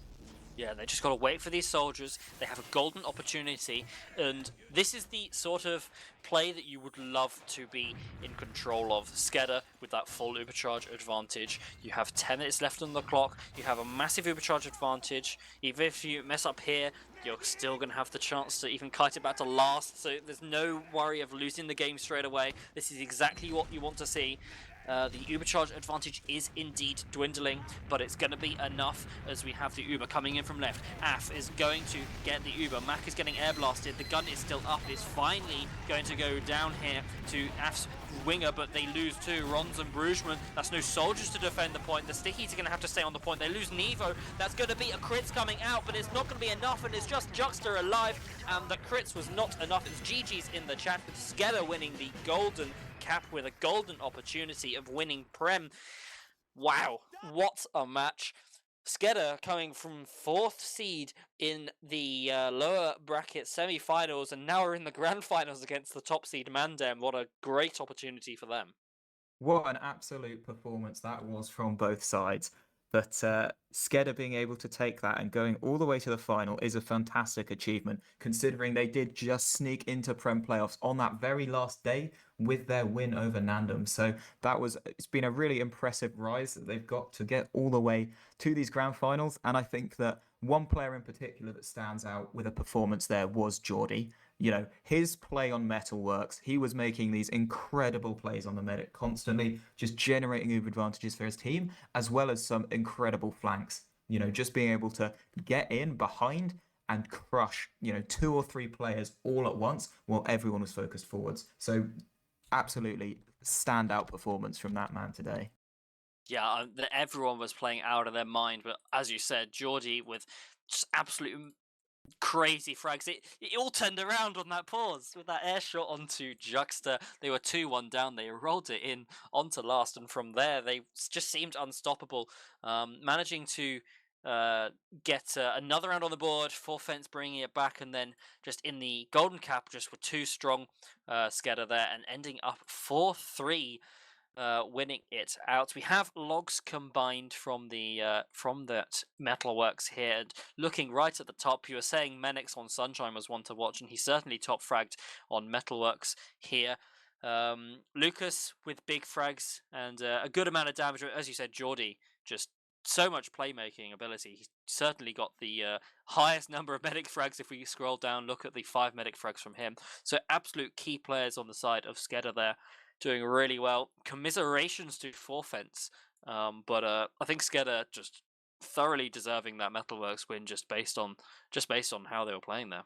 Yeah, I think it was brilliant character from Forfence to be able to fight back and push it to a golden cap in the dying seconds of the first round of 3-3 on this map.